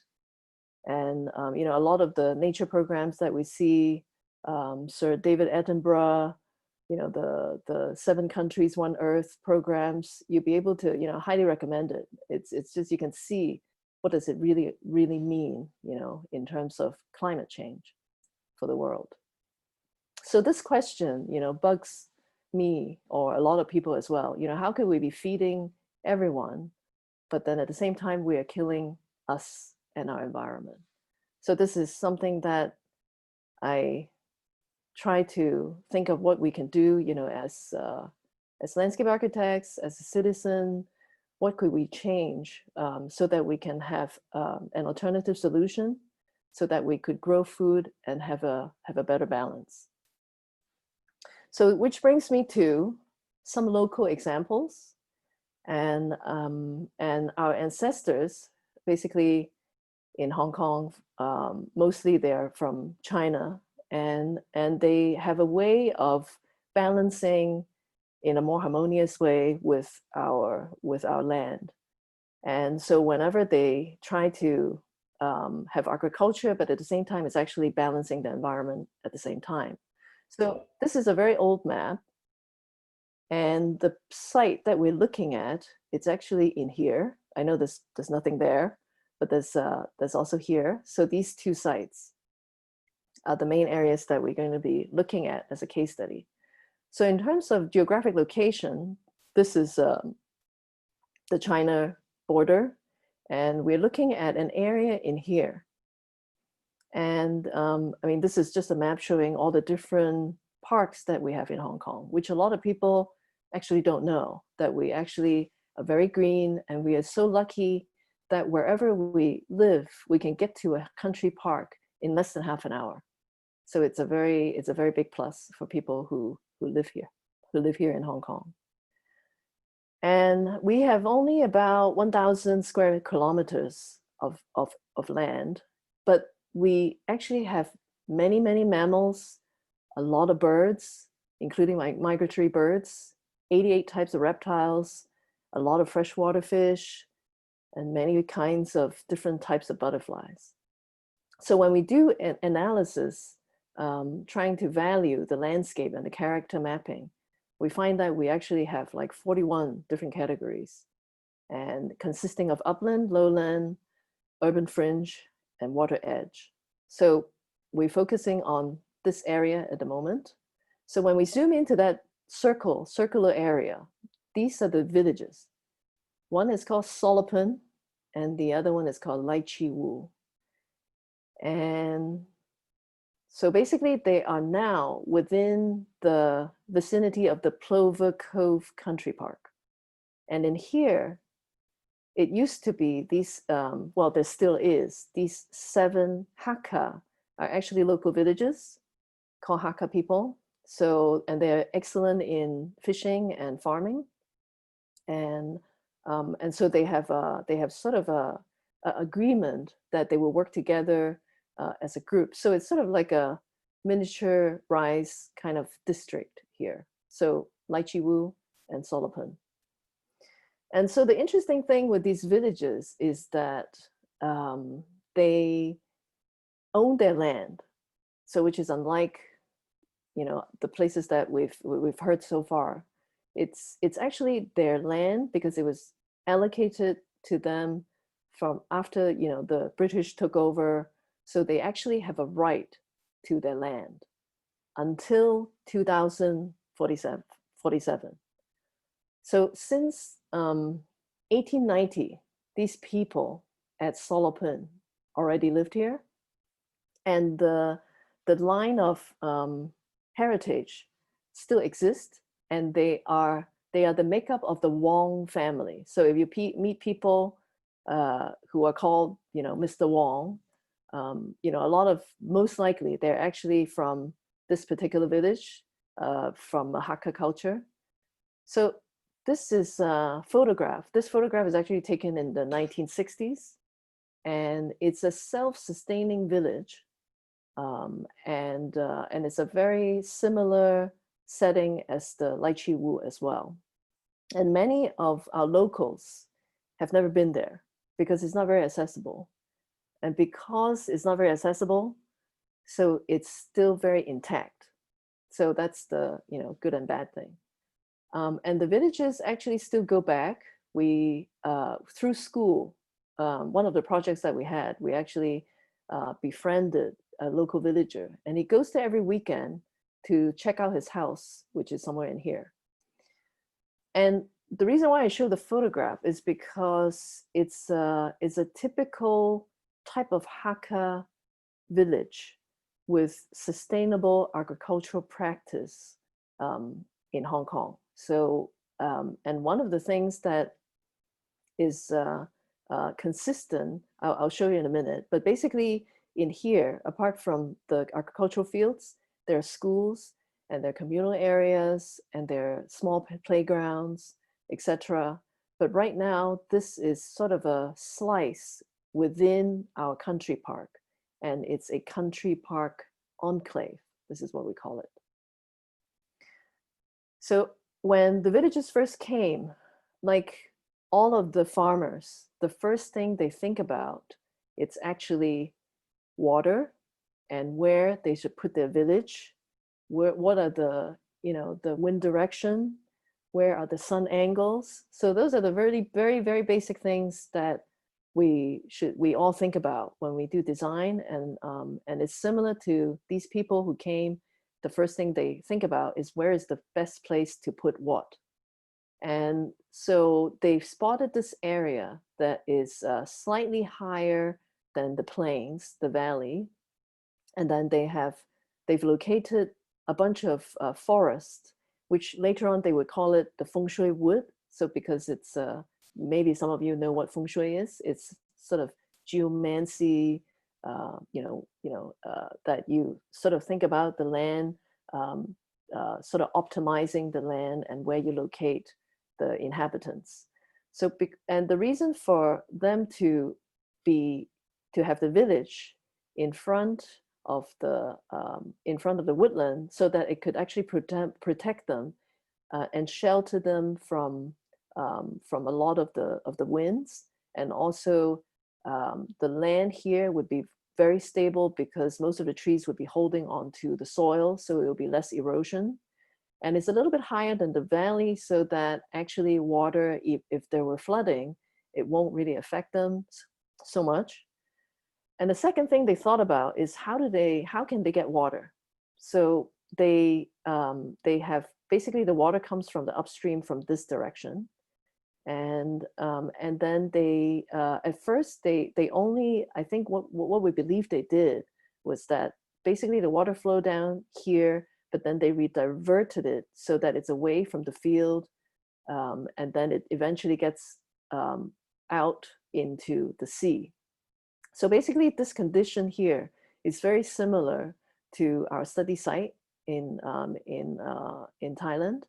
And so basically there's brackish water here, there's mangroves here, reed beds in this zone. But at that time, this whole area was mainly made up of fields, terrace paddies. So from the water source, they diverted it into different wells, and then eventually it sort of flowed down into the rice paddies. And then in the middle, they would grow other types of vegetables. And because this area, if you remember from my map, that it's actually very far from everything. So which means they have no means to get medical help. So actually they sustain themselves by having a lot of knowledge on medicinal plants. So they really have a complete sustainable system and life in here, in cooperation with the other villages on the other side of the hill. Okay, so let me go to the next slide. So from this photo, it looks like now, that's what it looks like right now in 2019. And so basically nature already took over the whole village. It's kind of like an Angkor Wat kind of condition right now. And so this is the boundary where the private land is. So everything in here is private. Everything outside is a public park. Okay, and so all of these green zones are the fallow land, fallow agricultural land, because it's no longer being farmed. Bits of it, it's being farmed now as orchards, and the village vicinity is there. And so this is where the mangrove is, and the government actually built in a dam so that the water actually doesn't come through as easily. And there used to be 6 or 7 more piers because people here, apart from growing crops and rice, they actually go out and fish. So there were a lot of piers, but then a lot of them have already been broken down. And so the only existing pier is on this side. And these are some of the burial grounds. So the villagers actually come back to pay their respects once in a year, at least. So an aerial view of the village, it's pretty much all gone. And but interestingly, the villagers really try very hard to, in a way, fight with the government so that they can actually propose something on their land so that they could keep this heritage going rather than having it incorporated into the country park. So they wanted their say as to what they could do with their ancestral belonging. So from a drone shot, this is what is left, and basically all the trees have taken over. And this is one of them is the Wong's, and he is the village chief. And so he's the one who came and guide us and walk around and show us around at the time. And the one thing that the villagers do, it's very peculiar, is they put up these well, you can call them signs, but basically they are sort of best wishes for the New Year's. But because it's in a ruin, and then all these signs, they're very, very new because they change it every year. So suddenly the people who don't know the village start to weave new stories about the place. They're calling this the ghost town, and that this place is haunted and blah, blah, blah, blah, blah. So, but all of those things is actually untrue. And so every year they come here and then they worship their god at the little temple that they have. So most of these people moved away in the 60s, and some of them actually immigrated to the UK. Some of them stayed behind. And these are some of the conditions that are existing. Have riparian zones and a retaining wall here. Maybe you can see that better. Yeah, here. So that we believe that they raise up the land of the agricultural area so that making sure that the fields will not be flooded. So they, yeah, so these are just some more updated maps that the government has produced. So the burial ground is here, the mangroves, the brackish water is along here on this side. So for us, the aim of our previous studio was actually to help the villagers to come up with some ideas with the students as to what we can do with this particular area, knowing that there are neighboring 6 other villages that has very different, special, unique qualities. So we wanted something that could actually work well with all the rest of the district. But before we take a look at some of the students' ideas, we go look at Lecture2-3 now. By going there, we have to hike up. You can take a ferry, but it only runs on the weekend and only once or twice over the weekend. So actually the best way is actually to hike. So we have to go through paths like this, which is very pleasant, about an hour walk. And then you come to this other site, which is similar but different. Basically, IWUL is a 300-year-old village. It's the biggest and the most prosperous among the 7 villages. And the interesting thing with IWUL is that it has gotten an interest by, well, from the government, as well as some commercial, the HSBC, the bank. And it all started because of this particular funding sort of idea came from Hong Kong University, from the sociology department. And so they initiated this funding and got a backing from HSBC and also the government to see if they can revitalize IWUL. And because of all these financial backing, it has taken a very different direction compared to Solopun. So this is the village now. So basically 9 rows of village housing, and the fields are around the living area. And their concept, guided by the sociology department from Hong Kong University, is to build a community-based socio-economic model for this place. So it's about tying in people who used to be on this land and sort of knowledge sharing with people in the city. So they have this rural-urban coexistence. And so this is sort of their aim. And from plan view, that's the village quarter, the school, and some open spaces for gatherings, and the fields over here. And they had a 4-year plan. I mean, it's still going on right now, but it all began, this vision, it all began in 2013. And in 2014, they try to look at 3 different main aspects to revitalize the place. So they look at how they can revitalize farming, how they revitalize the village, and how they revitalize the ecological systems. So they look at these 3 main areas and guided by Hong Kong U. And so through the farming, they have resumed the farming practice. Of course, it's easy to say, but basically if you need to revitalize farmland, you need to begin with soil. And there's a lot of soil to deal with.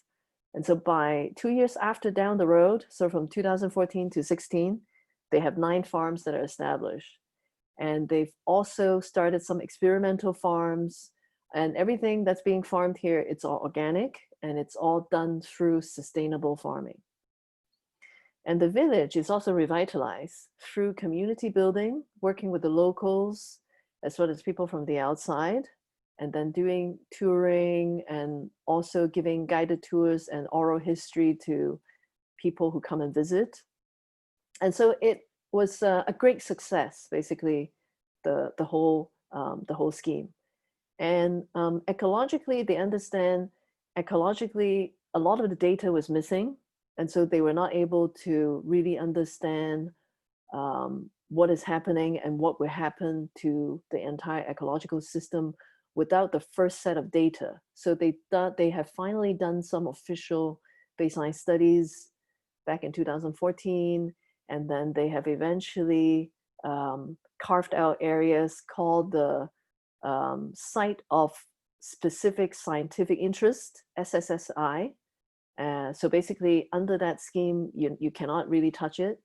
And they also sort of classify one particular river called the ecologically important stream. So again, it needs to be very carefully monitored and making sure that all the habitat, it's still there.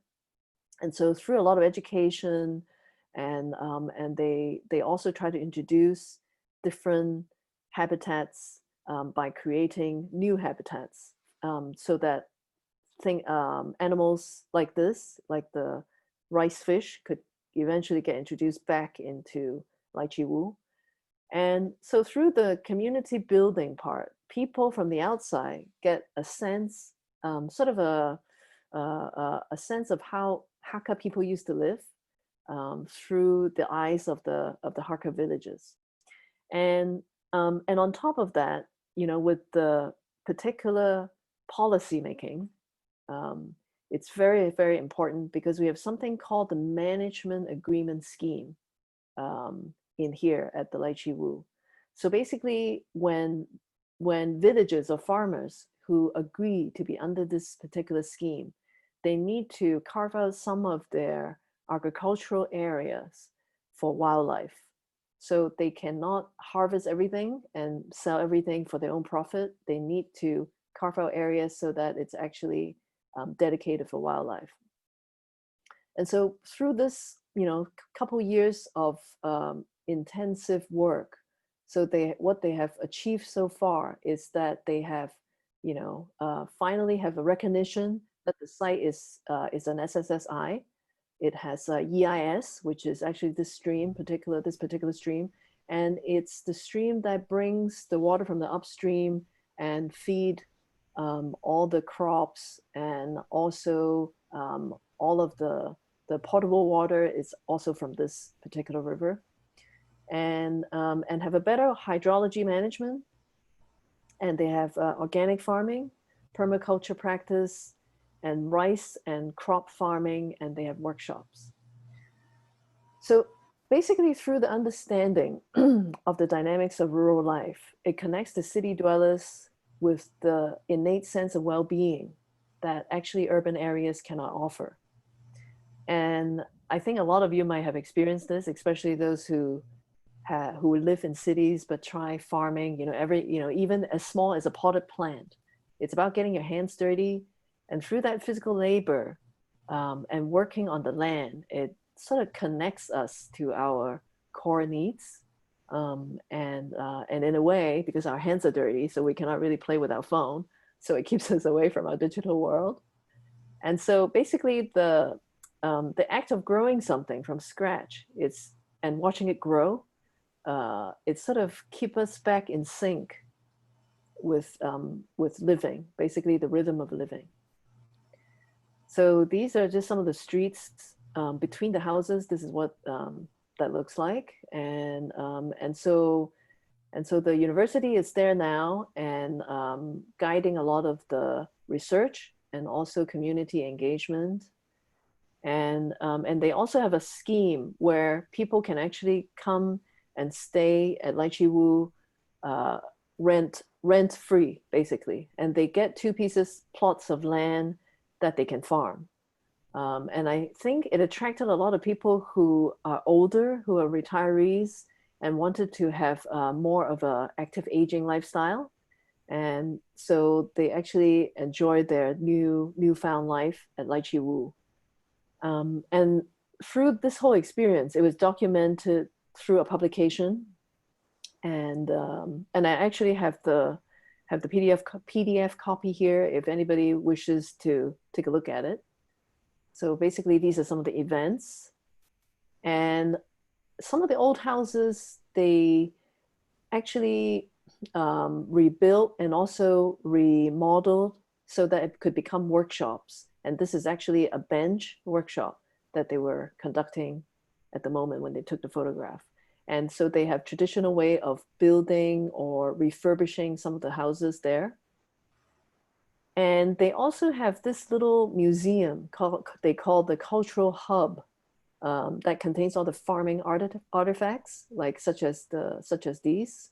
And I think, you know, a lot of times you can talk about, you know, all these things, but then when you actually see the artifacts of what the farmers used to use to harvest, I think it really brings it home to everyone. And most importantly, of course, you know, doing all these things with agriculture is about the harvest. And so this is what they've harvested with the traditional way of growing rice. And this is what they've harvested so far.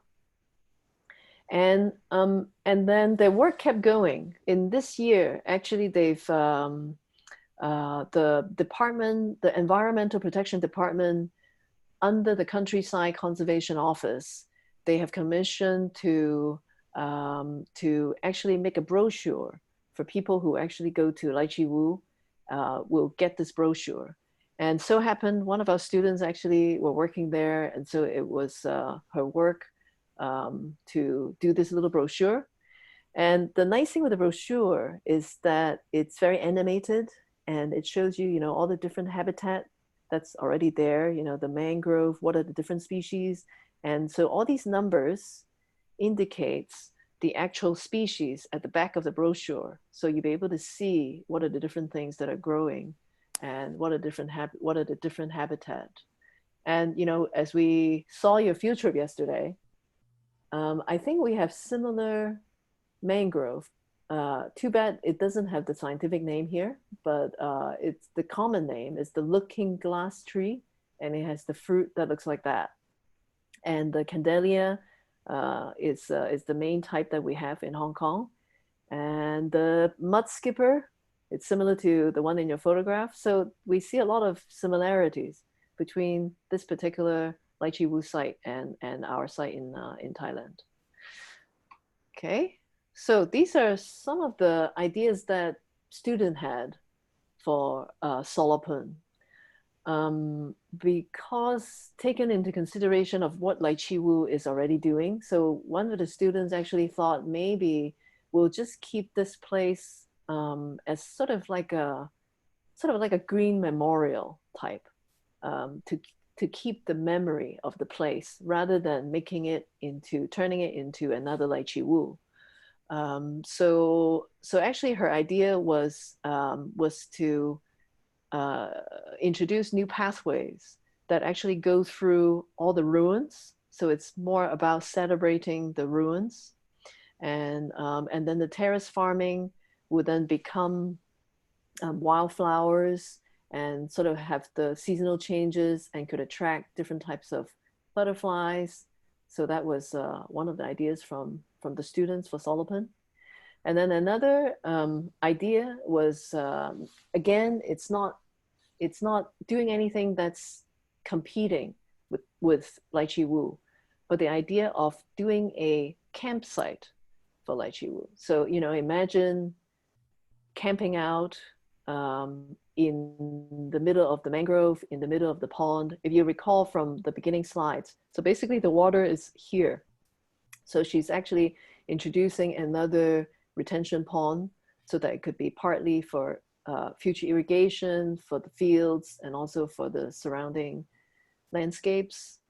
And so she actually went very far to think about all the different wetland species that could actually grow along here so that it could optimize, every single pod of living space or picnic area would have a special view out into the lake. Okay, so basically, just to summarize, these two villages shows us that it's more about a community-based socioeconomic model and how to combine rural and urban existence, and through the experience of knowing the Hakka people, they pass down the farming type of wisdoms as well as fishing and the heritage to the next generation. And for people who are city dwellers to be able to experience sustainable and organic agricultural practice and understand the methods behind a self-sustaining community, and also some possibility for promoting active aging as well. Okay, so this is another site. So I'm not sure if I should actually pause. Nam, should I pause and get some questions, or should I keep going? Do you think?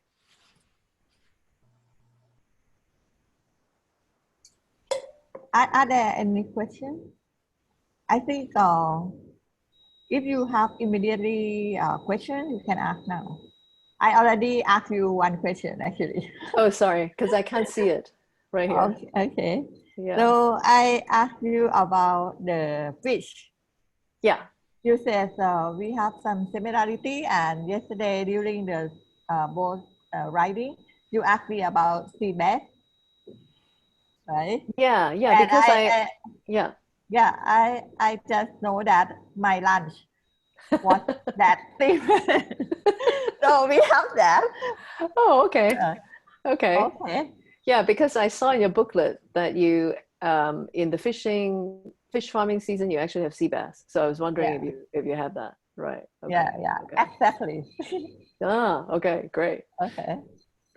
But I don't think the sea bass in Bang Pakong, they put in a fish farm, and also they have like a limited area that they fish, not the natural fish. Oh, But okay. I'm not sure whether they have the natural fish for fishing. You mean for us? I'm not sure whether your sea bass is natural fishing or fishing farm. I mean, mostly the villages in these two places, they actually go out to fish. And I think it's more like a temporary holding place when the village was still in operation. So mostly the two villages, they don't really have livestock. They only have crops. And part of the reason is because it's extremely difficult to get a livestock license in Hong Kong. It's very unfortunate. So we don't have chicken. We don't have chickens. Fish. You cannot have fish. Fish is okay, more okay, but I think you still need a license for that. But for livestock like cows and chicken, because of the chicken flu before, so the government has been very stringent. So we cannot really have any. Well, we can, but you need to go through a very stringent process before you can have livestock. We don't have that. I don't think so. And another thing is about community. So you compare Shivu and another one, like Chivu and Solopan. Yeah. Solopan is more like a monument or the memorial park or living museum, something like that. And one of your students proposed to be like a camping ground that the camper can appreciate the memory, but nothing there, right? And but the wildlife, But Chivu, they have living people there. Yes. So it's a much better. It's a much better, much more successful thing that they have there. Okay, so so those are sort of a smaller scale type of farming. So now we're going to look at another place we call the Long Valley, and some of the students actually in this group have participated in the studio already for this site. So we're looking at, instead of here, now we're in the middle section, but again, very close to the China border, and in this location. It's called the Long Valley. It's at the north of New Territories. And it's actually an area with a larger patchwork of wetland habitats in the inner Deep Bay and the Shenzhen River catchment. So it's a very important bird area because the migratory birds actually fly up along here. So it's actually an optimal site to have bird watching. So when you look at this site, it's very urban with all the freeways, and the blue is actually the river, and the fields are on both sides of the river. And this is the village here, and then another village down here, and a green area, part of the park along here. So but then the vicinity, you know, the wider area, it's actually residential and industrial area on that side of the site. And this is another filtration plant on this side. So it's right in the heart of urban areas. Just in terms of scale, this is half the size of our site at Bang Ba Kong, and the fields and the farms are much smaller, and but for us, this is already a very big piece. It's one of the largest and most continuous piece of active agricultural land in Hong Kong. And so because of the mosaic of fields, it's actually part of our cultural landscape and a scenic resource. So when you look at it further out, basically the upstream is from the mountains, and then it sort of flows down into our site before it actually goes out to the sea. And so the seawater sometimes pushes back into here, and then while it meets with the fresh water. So our site before it was channelized, it was actually had a lot of mangroves because of this different types of water exchange, and so now, because it's becoming because of the flooding, that's why they had to actually channelize, and so they, after the channelization, another problem arise. It was not enough water, so instead of flooding, now the whole site, for irrigating these two patches of agricultural land, it's become more scarce. The water, it's not enough to irrigate everything. And so they have to come up with another idea for irrigation. So it's a very interesting shift. And another problem is that apart from the irrigation shortage, there's also another issue with the pollution of the water, because on the upstream, before, there used to be a lot of livestock before the law came in. And they were sort of irresponsible livestock farmers, so they dump into the river. So it created a lot of pollutants along the river. So that's got changed. So now the water is relatively cleaner. So basically now the main issue for this site, it's the water part. So during the dry season, basically it doesn't really have any mechanism to generate or keep a lot of the water. So maybe I will go through this relatively quickly. So just to show you the different areas and the main points about Long Valley is that it consists of wet agriculture and dry agriculture. So similar to our site, we do have hybrid farming as well, but we have it at the same time. So we have wet and dry at the same time. And what do I mean by wet? Wet usually is the rice and the watercress and water spinach, lotus, that type of crops. So that's why yesterday some of the students were wondering if you have any other crops other than the mangroves, the edible ones, and the rice.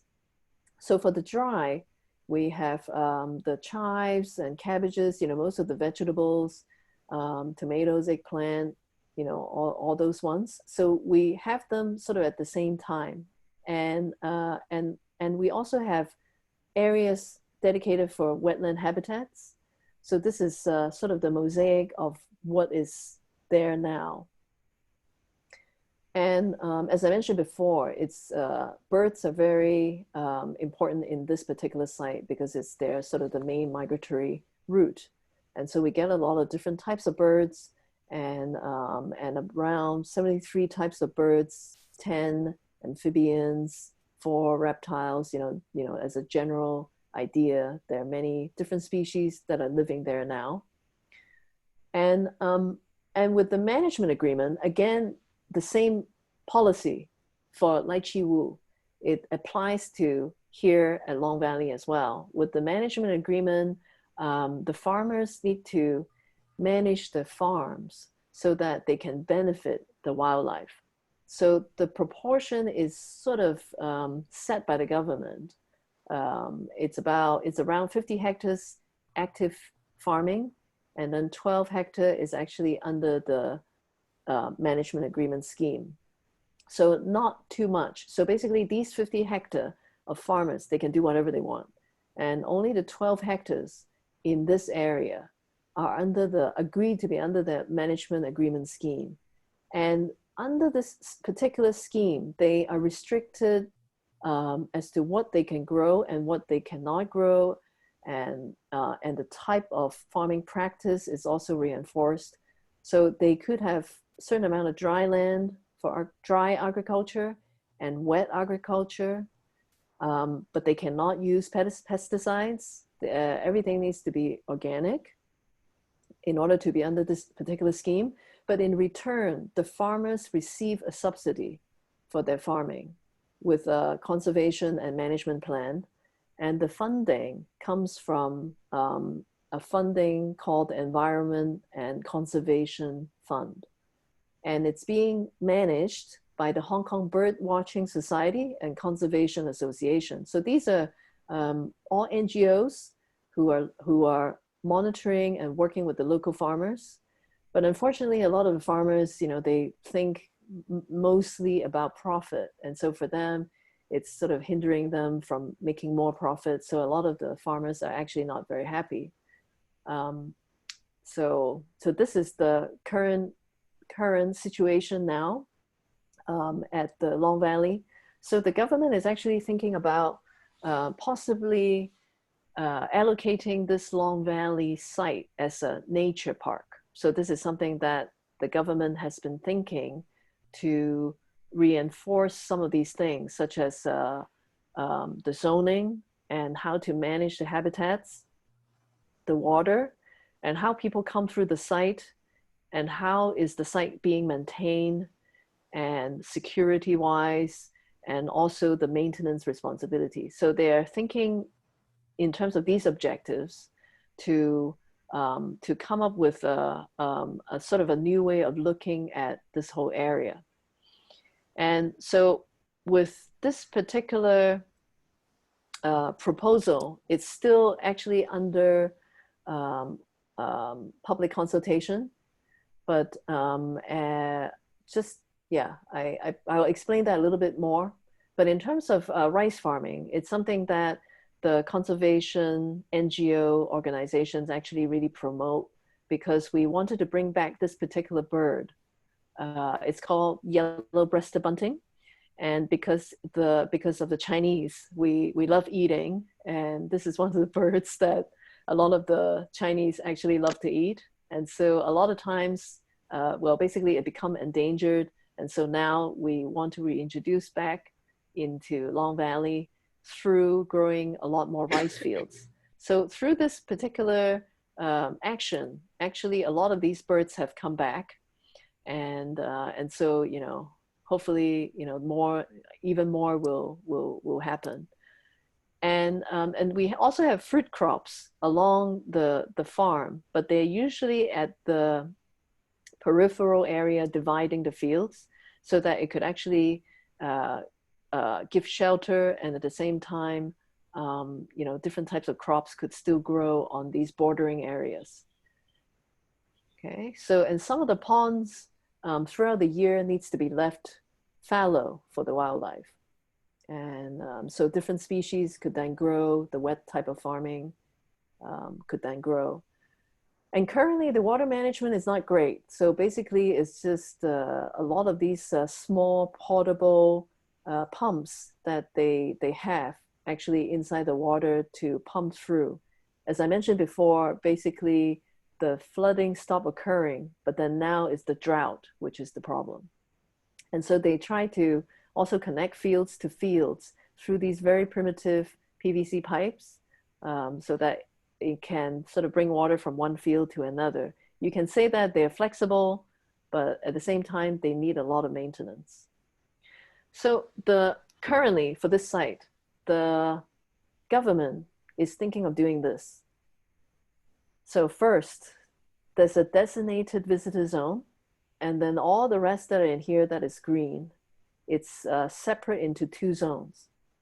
So this is more of the biodiverse agricultural zone, and and this is actually the dark green. It's actually the existing farms that already have the management agreement going on right now, the darker bits.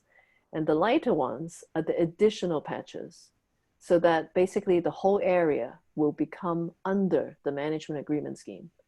And then this portion, it's actually for other rental type of agricultural patches.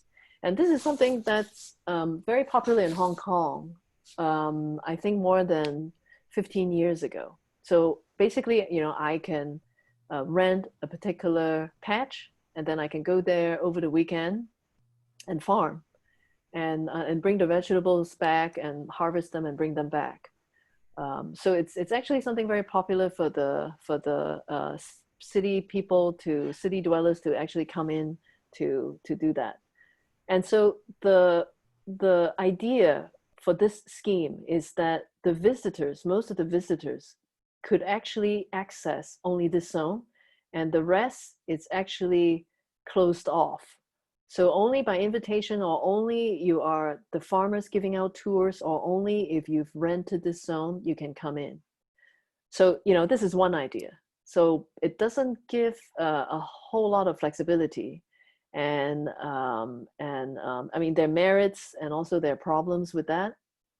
So basically, people can come through the visitor center and cross over to this zone, and they can see the miniature Long Valley in here.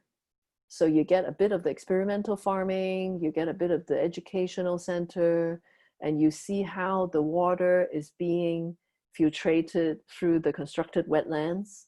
And so basically it goes through, at the beginning, a sedimentation pond, and then it goes through the reed beds, and then eventually it will be exposed to another shallow pond, so that it can kill off more and of the disease, and then before it gets actually released back into the river stream. So basically it's showing you how everything could all work, but then it's sort of like a showpiece, and that's the idea from the government. And also because this whole area, it's also about connecting the two villages that are existing. And so they also propose to have a walkway that can actually connect to the wider Long Valley zone.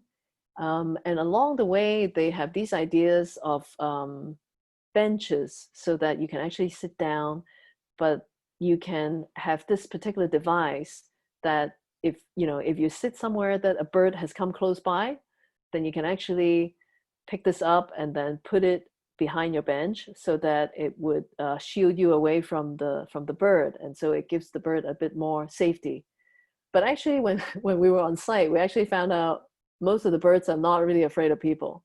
So I'm not sure, if we really need these things. So it's the government has a good idea, but I think it's just a little bit restrictive. But what they're trying to achieve, again, is to be able to have a plan that manages the habitat and also monitoring it, and also cleaning up a lot of the invasive species that will come up, and keeping the productivity of the farming, but at the same time being witnessed by citizens, and different people from different organizations can participate and see through the the educational side of it, and so preserving what is there and how to conserve the water so that you can better manage it to use on the whole site, and how does crop rotation work and all these concepts work. So basically this is one of the cases that you can think about for our site. So so moving away from a very big farm, big district, sort of scale of farm. Now I show you basically all the slides after this are basically smaller ideas, smaller places of farming. And this particular farm is owned by a friend of mine on one of the islands called Lama in Hong Kong. For those who have visited Hong Kong, you might have heard of this. And his little farm is called Herbaland. And basically he grows herbs, and he rented the place, and then he started his own farm, I think more than 10 years now.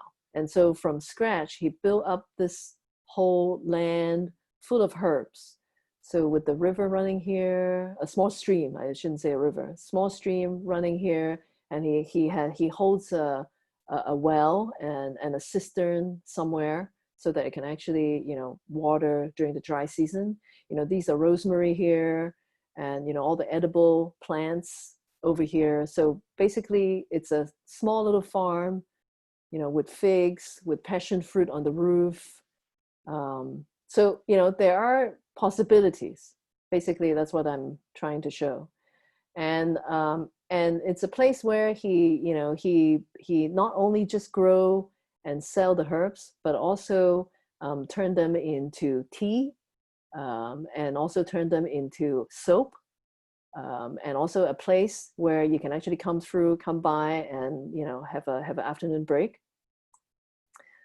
So another friend of mine called THEi, he started a farm in the New Territories as well, and he advocated sort of this idea of direct from the farmers. So getting the vegetables directly from the farmers rather than going through the supermarket, you know, and all those people who need to take a profit.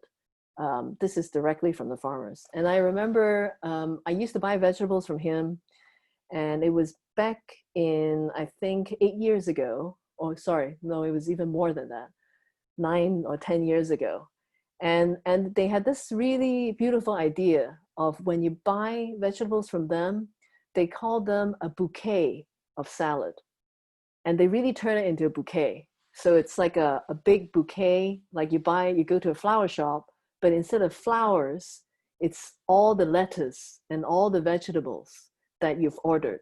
And so you, when you come and get the salad from him, it's presented in a very beautiful way. I mean, too bad I didn't take a photo of it. But anyway, so it's a lot of hard work in this particular farm. And so everything is organic. And I actually helped out a few times over there as well. And these are composting containers. So whatever that's already not edible, he will actually put them in here. And eventually it will be going back as a cover onto the farms. And so these are the different vegetables that he used to grow. And his idea is about, you know, letting people know that it's important to eat local. And he always make a joke about, you know, airplanes are for people. They're not for vegetables. So actually, so he really advocated, you know, growing everything locally. And when you grow something locally, it has to be seasonal, unless it's in a greenhouse, which, you know, in turn, you will generate a lot of electricity bills if it's a greenhouse. So it's about seasonal, and it's about organic. And this was set up by him. So apart from doing the farm business, he also was an educator, and he helped out different corporations for this particular site. It's actually Bank of America Tower rooftop.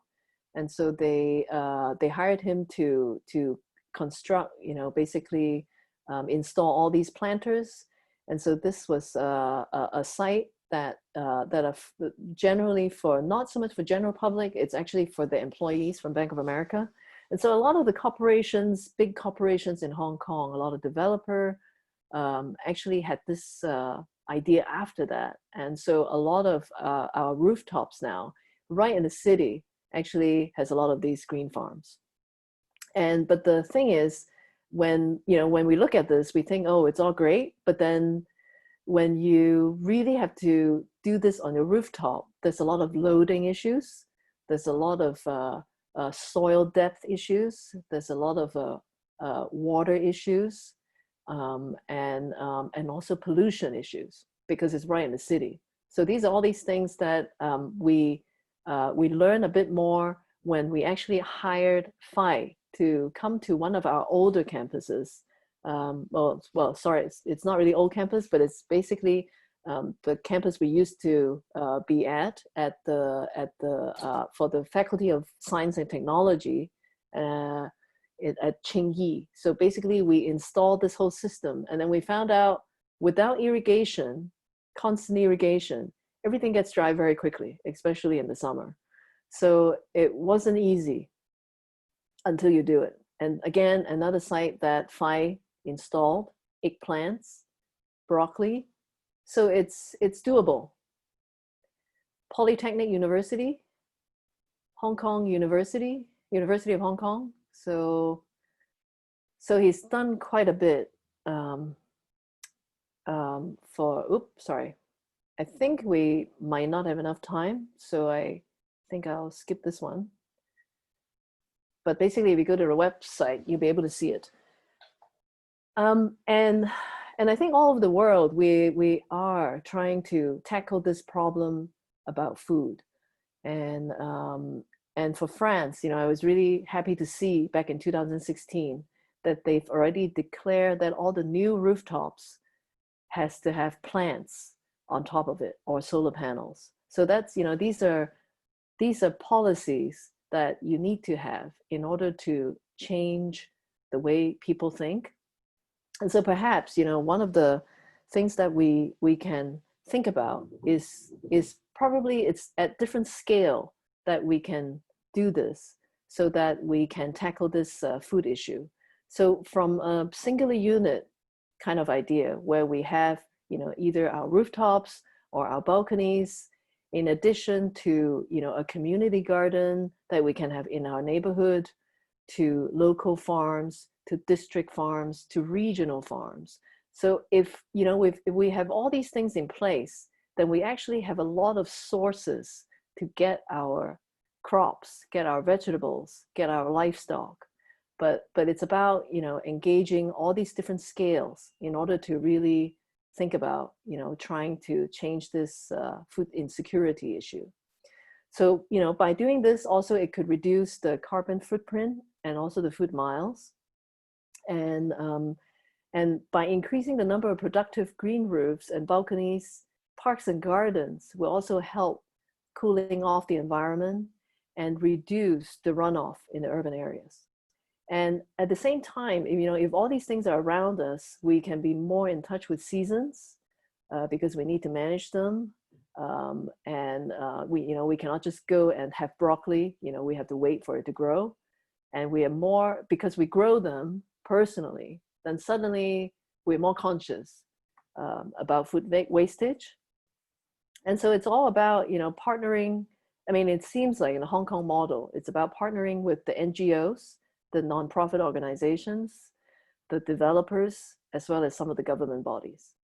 So yeah, this is almost towards the end that I'd like to share with you a few books that I've come across that are quite interesting. And this one is called Flourishing Foodscape.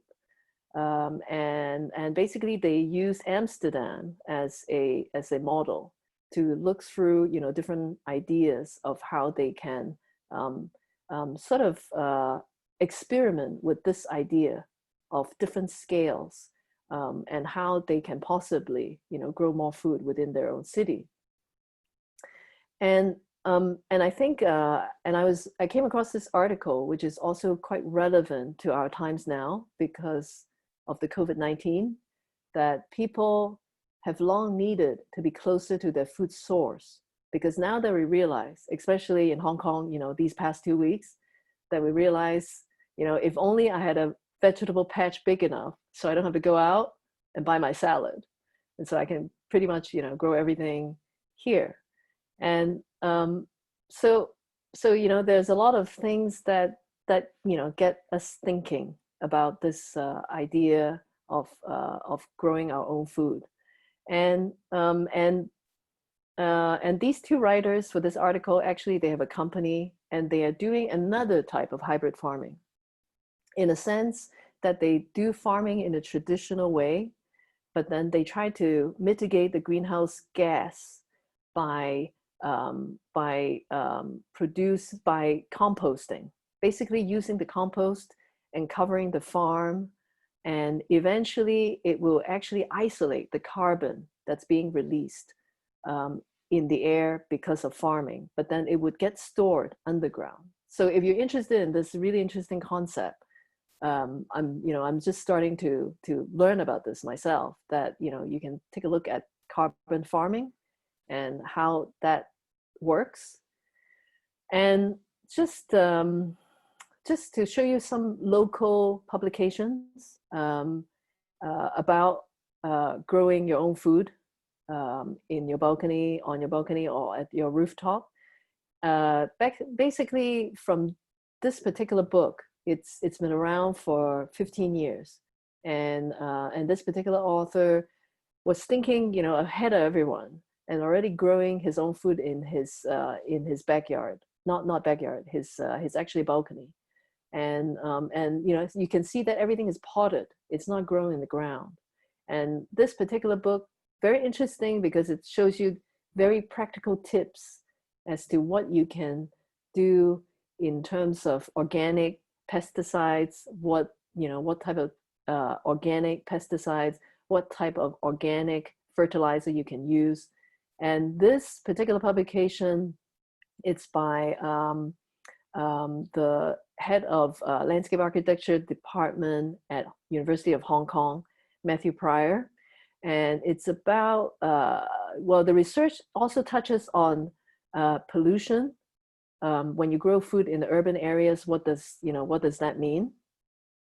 And how bad does it get? So those are some of the local examples. So I will end this with this particular film that I've watched, which I find very, very inspiring. And I don't know how many people have seen this film. I cannot really see my screen, so you might need to voice out. Anybody has seen this before? Guess no one.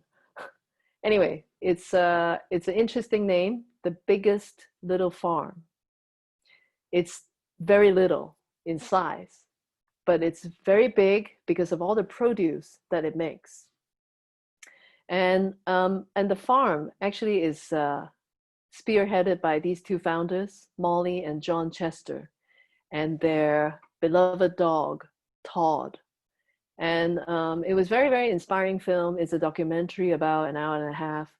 And the whole thing, they started this farm because they adopted Todd. And then Todd just did not suit the urban life. And so they had to find a different place for him to live. And so they decided, very lightly, they thought, okay, why don't we have a farm? And so Todd can run around and be very, very happy. And so they've, through the film, you understand that they've encountered a lot of problems and they have zero experience at first on farming. And so now they have this farm called the Apricot Lane Farm, as you can see with the link here. And so if you look on their Facebook and the Instagram sites, you'll be able to see a lot of what they have in their farm. And it's just, you can really feel this love and care of, how the whole farm is running. And then they have so many different varieties of animals and how they really make use of sustainable farming and how, everything is a cycle. And they grow over 100 vegetables, 75, varieties of fruits, and 15 types of variety of avocados, 30 varieties of stone fruits and citrus and et cetera, and how they actively sequestering the carbon in their farm with their land, and how they maintain the soil.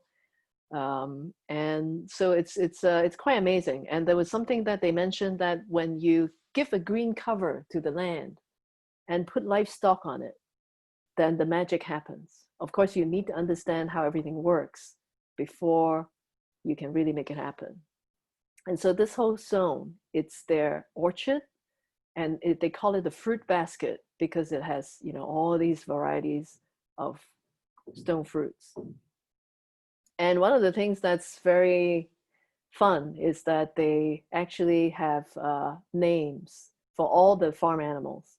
And so, you know, Sola, Maggie, Emma, so suddenly, you know, it becomes all like one big family. Okay, so that ends my talk, and I think now I can stop the sharing and maybe look at the set of questions if you have any.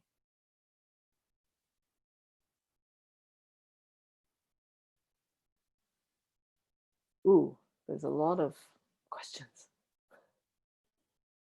And how many? Wow. Okay. Now I can see it. Let me start. Yeah. Yeah.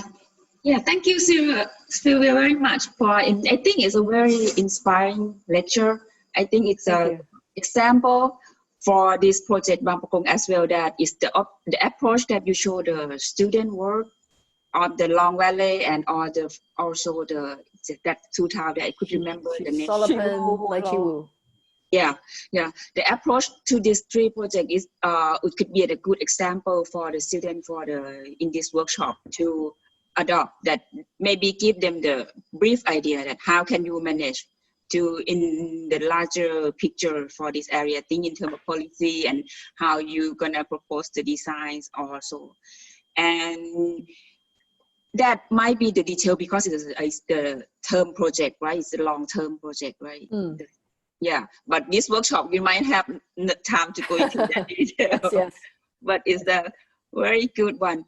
And then for the Long Valley, I have the questions that the area that you said the people would come from the city and rent a patch. That they can rent a patch to grow their own vegetables. Yes. Is that managed by the suggestion is managed by the government or by the villager or by the organizations? Or what? I don't know for sure what's the final plan, but I think different areas in Hong Kong that has this going on actually manages differently, because they realize that for the city people to come in every weekend, at first, you know, they're more enthusiastic, but after a while they don't come in, and then all the vegetables grow too big, and then basically it dies. So it's a waste of food. And so so some of the organization actually manages the farm for the people who rent, and so when they come in, they actually just pick up the harvest.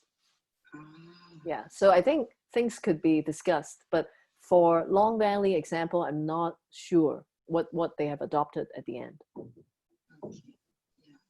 I have seen some example that the work in Seattle, city of Seattle in America, in Washington State. Washington State. Yeah, they have this called a pea patch in the middle of city of Seattle and city of Bellevue that people could rent the land. It's a small patch, not like a large patch, but people could rent because most people live in apartment, and they could come and rent this as well. And I also see this example, I think in Osaka or something, that they could use the rooftop and rent like small box of small planter. And then they could grow and their own vegetables, some grow their own salad. And I think I see an example of like several cities start to adopt this, I think, but long time ago too. Yes. Yeah, I think people really enjoy that. Yeah, so more and more of that movement. And, okay. Sea bass. Okay, I've answered that. How to draw the government attention. Well, actually, somehow, I mean, now it's changing because everybody, you know, we are always on the news. Hong Kong is always on the news. We're kind of tired to be on the news. It's always on, you know, everybody's news about, you know, everything, about all the politics that goes on. Yeah, but I think from what's the British has left behind, basically, it's more of a conversation between the government and the people, but of course it depends on who is in power at the time.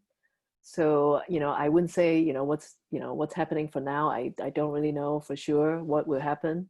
But before, I think there was already a tradition where the government is willing to listen to their own department, and it's been a long time for the government to have their government bodies to hire consultants on the outside to do some research for them, so that they can actually put out new policy. So they have already this habit of doing that.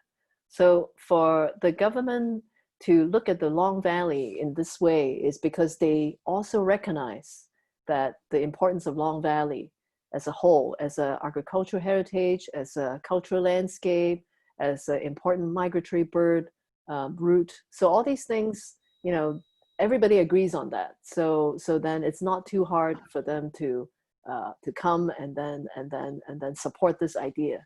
But then again, at the end, it's all about who is paying for it. I think that's also one thing. So if developers or NGOs, they could cover that aspect of the monetary side. So the government is willing to do a lot of these things because they don't mind, because the taxpayer don't have to pay for it. They don't have to pay for it. And so it needs to be this partnership that I mentioned.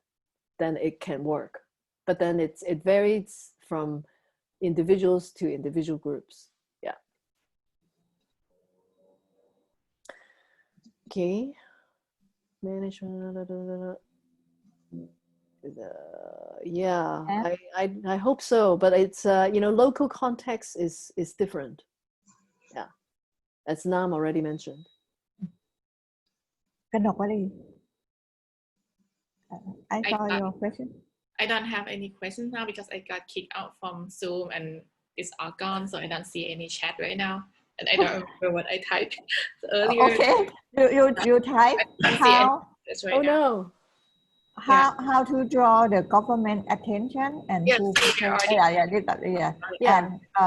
and the land ownership that remind me the wolf original. There's another one, like the land ownership is from yesterday that we talked with one of the local farmer, and he said he'd been working there for like the past 30-40 years, and he'd been doing that hybrid farming, but he still couldn't afford to buy the lands, and so he doesn't know how long he can work there. He doesn't know the future with that industrial development approaching the surrounding area. So and he tried to ask the property owner if he can buy part of the land, that he have enough money for that, but the property owner said, no, I want to sell the whole plot, which is like going to be too much. Industrial. Yeah. Yeah. Very sad. Yeah, and I think another one that I type is that when you talk about the project that they let people come and they do the farming, it remind me of the WOOF program. I mean, right now it's like I don't remember the WOOFer program is like when you go travel and you do like kind of like volunteer travelings and you work farm, like working. I think it's called like working weekend or something. I don't remember now, but the original name is working weekend on an organic farm. So it's kind of like to connect people in the city to go work in the farm and like touch the soil, and they can like kind of feel like they connect to the nature. And we have kind of like similar project at the UC Berkeley student housing. And so I did volunteer there like a couple times, and it's like you can go and work in the farm. There's like some volunteer that are always there and kind of open the gate and tell you like what kind of work they need today. Like you can do like some water the plants and pick up some tomato or like I mean I did like pick some fruits, and after a few hours you just write down like you write down how many hours you work today, and you can harvest whatever you want to eat from that farm, and they just like measure and just take a note, because they just want to keep the record how many man hours that required to maintain the farm and how many produce that they can make. And that is all volunteer based, and they have potluck, like kind of like barbecue once a month. And there's one farm guy, to table. Yeah, it's like very simple food, but it's so fresh and so good. Like we just went there and like cut like cabbage, like tomato, cucumber from the farm, and we make salad and soup, and they got some bread from the local shop, and we eat there. Like it's really nice. Yeah. One time when we had the farm at THEi, we grew mainly basil. And so we had a huge basil harvest, and so we made pestos. Oh, I love pesto with the students. so that was really good experience for them. Yeah, and it always tastes better when you like harvest it themselves, like, by yourself right away, and you eat it. Right, and you're less wasteful too, because everything's very precious. Yeah, right. Yeah, so yeah, and it's kind of like no commitment, but there have to be like a few key people to kind of like make sure to like keep the record, and so I think it's interesting ideas and concept. Okay, so if you've never seen the film, the documentary, it's really, really good.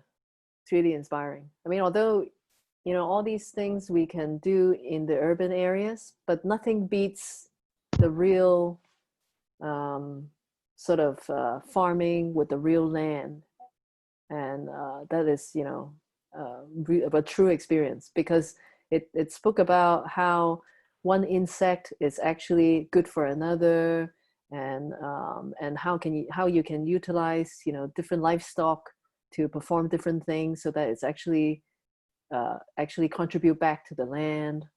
So it's a true cycle.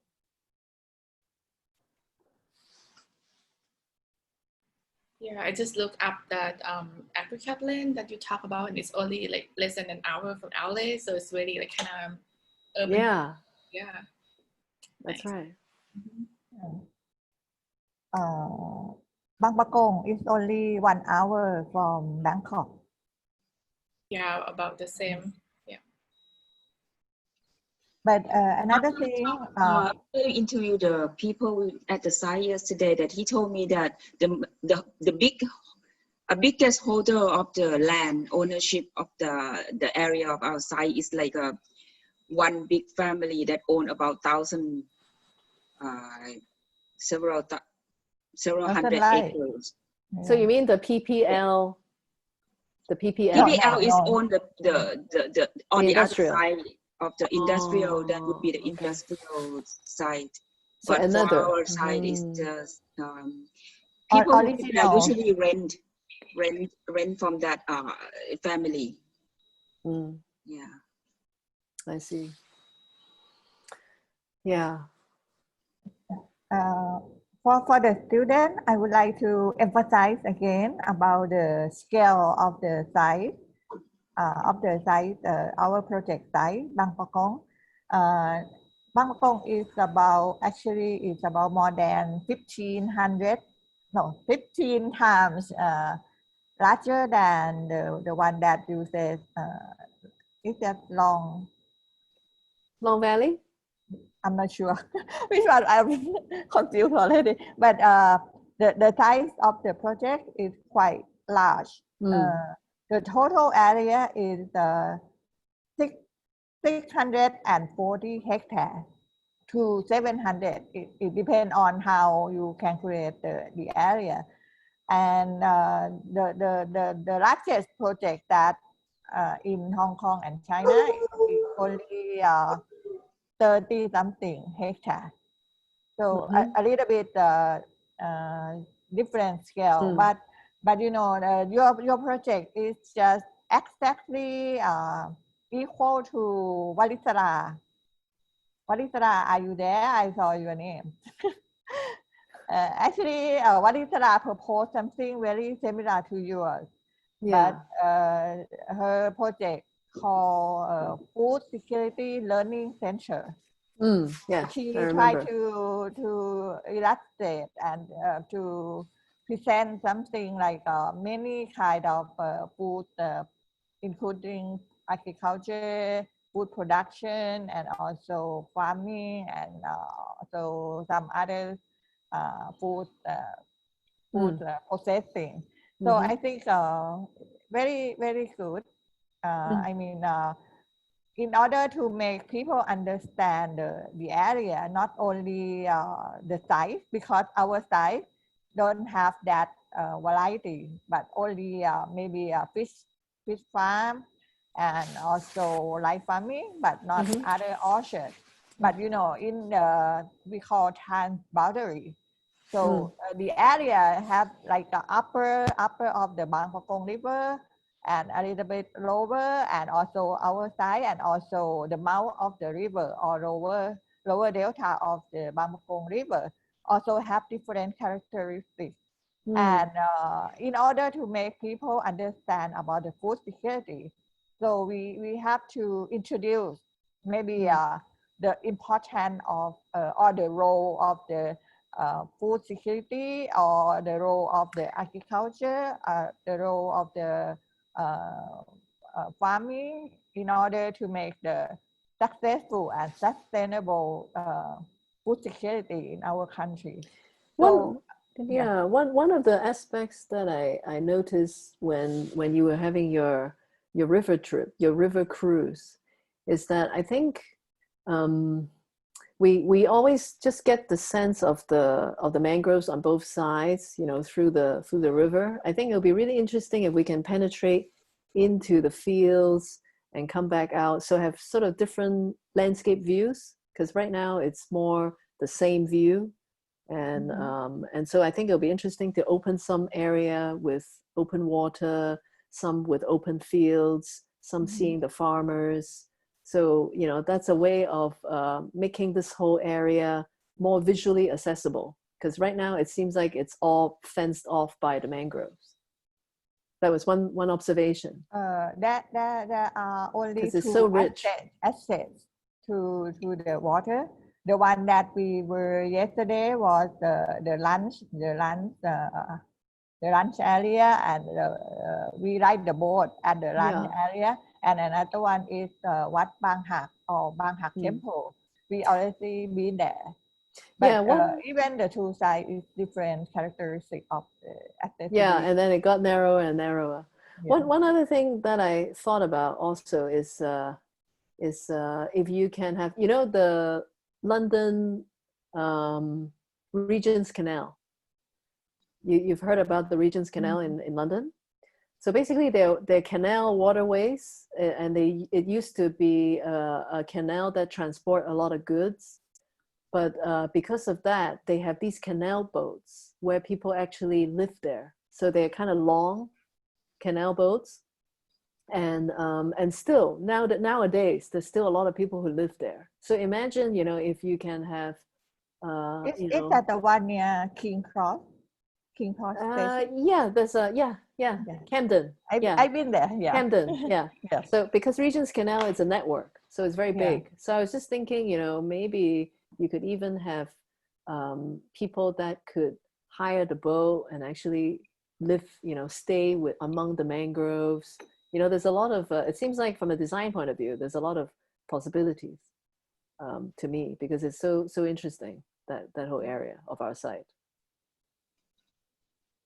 Yes, according to the Sylvia comment about the access from the canals around the site to the inland, actually there is an irrigation ditch that go into the site, but it's like very narrow, and then we love to see that. Yeah, it's very narrow, that people would draw water from that. It's called Lam Kradong.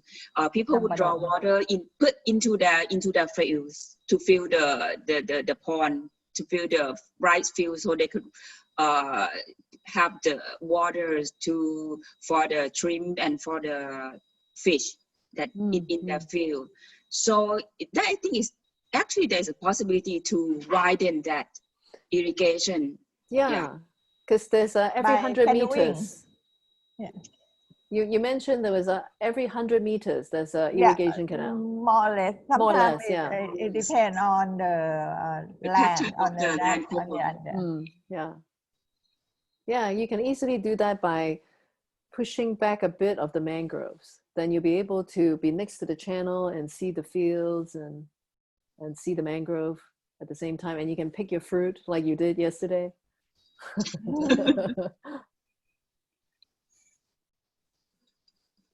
Okay. Other? I saw Shin. Shin. Where are you now? Okay. Hi. Hi. You have a question? No. I'm just participating this meeting 5 minutes late. 5 minutes before. Sorry. Okay. Because I had to join another meeting in my university. Yeah, No problem. you have totally overlapped to lectures, final exam also. So it's really busy, Tom. Me too, sorry. Oh, hello. Hello. Yeah. So it's the first time to introduce all members from TCU. Yeah, I'm so sorry, but yeah, actually, thank you for your nice presentation, Sylvia. Oh, thank you. Really impressive, and also it was really I studied so much. Think about the landscape design, landscape architecture. Actually, I'm not a major, and I'm not familiar to this area. So I think it is really interesting about your farmland, as it is like a modular things that you showed the slides, and the local and the community level and building level and also regional level. So we should make some organic metrics about that. Yeah, potentially, I think. Yeah. The all it is some principle in basic principle in the design concept, and then after that we can apply some the Bangpak area, also some another specific area, and then we can apply about some food security or food local food, and also after that we can consider about the people's lifestyle in this area, and then it could integrated to the real design and heritage on also nature consideration, and also I the dreaming of the steps too. So it's really nice presentation for me, and thank you so much. It is thank you. The comments. Yeah. Thank you. So request please. Yeah. Yeah, they probably are doing their work because you told them there's a deadline. And Hwajin, could you please introduce Shin and Hideki to the others? Also to the students. Oh, yes, please. Yeah, could you please introduce yourself and Hide? Hi. Yeah. Hi. I'm Hide. I'm an architect. So I want you to show me some real design. Just like in Japan, a canal is vertical and horizontal, island. So maybe some images, obviously some foliage or some terrains, such a beautiful terrain, and plants.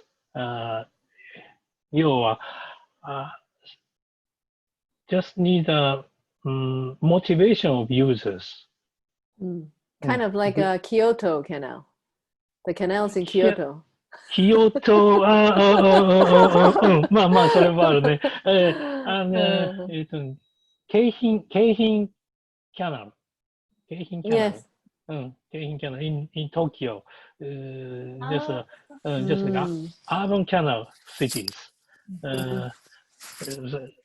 tall buildings and water-friendly park. And I like fishing. I like fishing. Always that. Every night fishing, go to fishing and in canal. So the motivation is important. That is the charm point of each plants. So I want to see some charm points on this workshop. Yeah. So actually, Hideki will be in group team 1, right? Yes. In the same. Yeah, as Professor Hide is his major is architecture, so it's totally different to side of view. Okay. So it's really good, I think, and I'm gonna. I just want to know about our TCU is totally different background, but it is the most different, most important things to make a variety. I mean more variety. Yeah. Different points of views. Yeah. Thank you. So and Hide and Shin will be substitute of each other in team 1, right? Yeah, Sim and with Pavini. So, yeah, also participating in with Pavini and Yongmin. Sin is the different, also different background. He is. Would you please introduce yourself, Sin? Yeah. Hi everyone. I'm Shin Nakajima from TCU. My major is the urban design. So now when I participated this workshop, I would like to discuss from the human being's viewpoint. So it means you know we also we are a human being. So but now this workshop discussed about the ecological system and the urban agriculture. So we have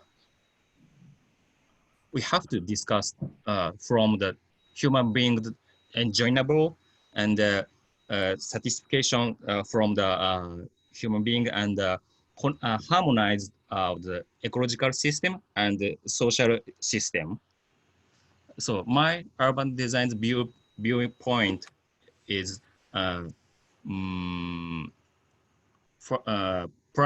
priority is joy of the human. So human joy, yeah. So maybe it may be to show the, another viewpoint in this workshop, and but I hope to harmonize and excited the discussion. Thank you very much, Shanxin. So it's very VTCU work at diversity. Very good. Sorry, Parade introduce our members. So I will. I want to pass to Nam. Okay. Yeah. So I think it's about time. So we should have a break, and then we go to the each team Zoom room, which you can get the link from the booklet. Everybody got the booklet, right? So you click the link to your each team, and then but another thing is about doing student submission assignment. So I create already for today, but for tomorrow and the other day, you might create the place for students to submit the assignment. if you need that, I mean, for comment or because sometimes in the studio, maybe the student haven't shown up, or maybe they need your comment later or something. So you can ask your student to submit the work to the classroom. So I think everybody already accepted. I have a question, Hwajin. This is Hwajin. And the first homework, first assignment is by personal work or teamwork? Oh, any. It Any, depends on anything. but our group, you are in my group, right? Yeah, right. Yeah. So our group, we ask students to present the site inventory. I mean, just very brief, and also the big idea that what they're going to do with the site when they saw the industry expansion. They are going to share, yeah. By team, right? Yeah. Oh, okay. By group, group 1 and group 2, and maybe individually. Individual. If they have some other idea, so they, yeah. So do they need to present verbally, or do they just submit? It depends. I mean, how because I saw that some of the group have problem with Zoom, but yeah, anything. I think for me, I think the best thing is ask the student to join just 3 hours studio, and maybe we can comment only the last hour. I mean, from just to review their work. Yeah. It depends. So we can manage that. It depends on the agreement in each group. Yeah. And for the Zoom of each team, I also divided, or we call breakout room. So you can put the student into the breakout room, or you ask the student to join breakout room 1 or room 2. So this can help you to monitor. I mean, you can go to each room and then to observe the activity, or you can comment them within their room without another room won't listen to you or cannot hear from you. So it's okay. So it depends on how you manage your class. But for the final product, so we hope for tomorrow, Friday morning, I mean Friday first half of the 6 hours, because the second half we will have special lecture, and Saturday we have a group meeting and no lecture. So the student can finally find out and present the idea. Okay. Yeah. So now we go into the theme group. Yeah, we break, I think. Or start. We leave. We first we leave this room, and then maybe for our group, what happened? How many minutes? Let's say now is 3:30. So Sylvia meet in 15, in about 15. Okay. Yeah. So excuse me, I have a question. Like, yes, I go. Which group are you? Team 3. Okay. Like file for the first assignment can be like a small note, like with the small ideas on a Word file or something. So it doesn't have to be fancy. Oh, it doesn't have to be fancy. If anyone has to show ideas, you can take a picture of your note or sketch or anything, and then show it on the screen. The format doesn't matter, right? Yeah, I think so. Yeah, rough sketch. The idea is more important. Yeah, everything is okay, I think. Thank you. You can, But I saw one of the work from Thai student. He submit on the timeline of the classroom. Oh, really? Yeah, I saw that. Yeah, but I saw that. It very looks well. The PowerPoint, yeah. Yeah. So the work can be, I mean, how you present the first idea. This is the first one, right? For the critics and for discussion with your group. So I think this one is very important. So you work in with the 5 or 6 members in each group, and then you listen to your tutor, and then you develop the work for tomorrow. And then another day in the morning and Saturday, I think finally on Sunday you have your own production, and then on Monday you can make the final presentation. Okay, so so generally it's all tutorials until the final one is the formal presentation. Mm-hmm. Okay. So right. I emphasize again, the final product will be group 1 and group 2 group work in each team. Mm-hmm. So the one group is one presentation with maybe a panel, a plate. Yeah.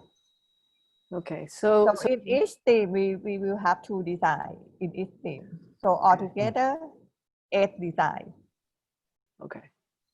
We should prepare some presentation, and also we should prepare some poster. You mean the panel? Yeah, one panel, one panel, poster. yeah. What's one needed? One group, like 4.1, one poster, 4.2, one poster, and also the PowerPoint. So 2 from each theme, 2 PowerPoint, and 2 panels from each theme. Yeah. Right. Agree? I want to hear from students. Are you okay? No sound. Yeah. Oh, I like that. How about the student? It's too small. It's too small. You want to make 5 poster? Oh, that's great. That's great. We need sharing on the Zoom that picture, that posters. Be shared on this on the Zoom, yes. Mm-hmm. Yeah. Okay. It's basically shared on this Zoom. Mm-hmm. Yeah. Okay. Yeah, and on the Zoom, if you want to use the whiteboard, you can just share screen and then whiteboard, and then you can draw. Mm-hmm. Yeah, also. Mm. Or you can use Jamboard, jamboard.google.com. So it depends. Or the tutor can discuss with the most applicable. I mean, for the student to work on that. So it depends. So we expect to have the final design. Only that, but during the process of design development, it's up to the tutors and the groups. Okay. So for our group, Hwajin, and here, yeah. Yeah. So what time you want the student to work a little bit more, an hour, and we go to see them at the last hour? Or no problem. It depends on you. Depends on you. Yeah. Yeah. I would like to ask the student. Student. Yeah. Okay. How about student? Or you want to work for example, until another 1.5 hours, and then we go there to see your work. Or should we talk to them first and see where they are before we go away? Yeah. Yeah. Please turn on your camera, please, and microphone. We can go to our group, our themes in 15 minutes, and then we check on them. I'm talking to Pat now, and she's outside, but she kind of on the way back to her place, so she get back in like 15 minutes, or maybe perfect. In about 15 or 20 minutes. 20, okay. Okay, 20 minutes, and sounds good. I'll post the Zoom link on the Facebook group, so everyone can get there, go there in 20 minutes. Thank you. Okay. Great. All right. So how about the student? Student hi. In my group. For group one, maybe in 4 p.m. and 4 p.m. Thailand time, and 5 p.m. Japanese and maybe Korean 6 time. Would it work? 6 p.m. I think probably 6 p.m. in Japan. 2 hours. Japan and Seoul. Okay, 2. Yeah, 50. Yeah. Hong Kong +1. But 4 p.m. in Bangkok, right? Yeah, okay. In group A, group B, 1. Right. So, all right. So it's good. 18 minutes. Group 2. Yeah, we meet in 20 minutes. 20 minutes. Yep, I already posted the link on the Facebook group, so I'll see you there. Okay, thank you. Thank you. And by the way, from our studio, some students ask about what's the shape of or the form of the final product. So in the Google Classroom, I uploaded the booklet of 2015 Bangkok IWL. So there's some final presentation examples. I have other booklets, but I think that this is much relevant because it was also in Thailand. So please check it, and so then you'll know like what you need to make for the final. Yeah. Thank you, young man. Yeah, it's very helpful. Thank you. Okay, for group 3, I think the same. We meet in theme 3 in 20 minutes. Okay. So how about group 4? Now, I think we can meet at 4:30. 4:30? Yeah. 4:30 Thailand. So 5:30 Hong Kong. After 15 minutes. 6:30. Is it fine? 50 minutes. 50, right? Okay. You mean the 15 minutes, not 15 minutes? 15. 1 5. 50, right? Yeah. Now it's 3:40. 3:40. 6:30 in Korea, right? Yes. Yeah. Right. 3 p.m. Okay. Everyone can understand. Bye-bye. Yeah. Bye. Bye. See you soon.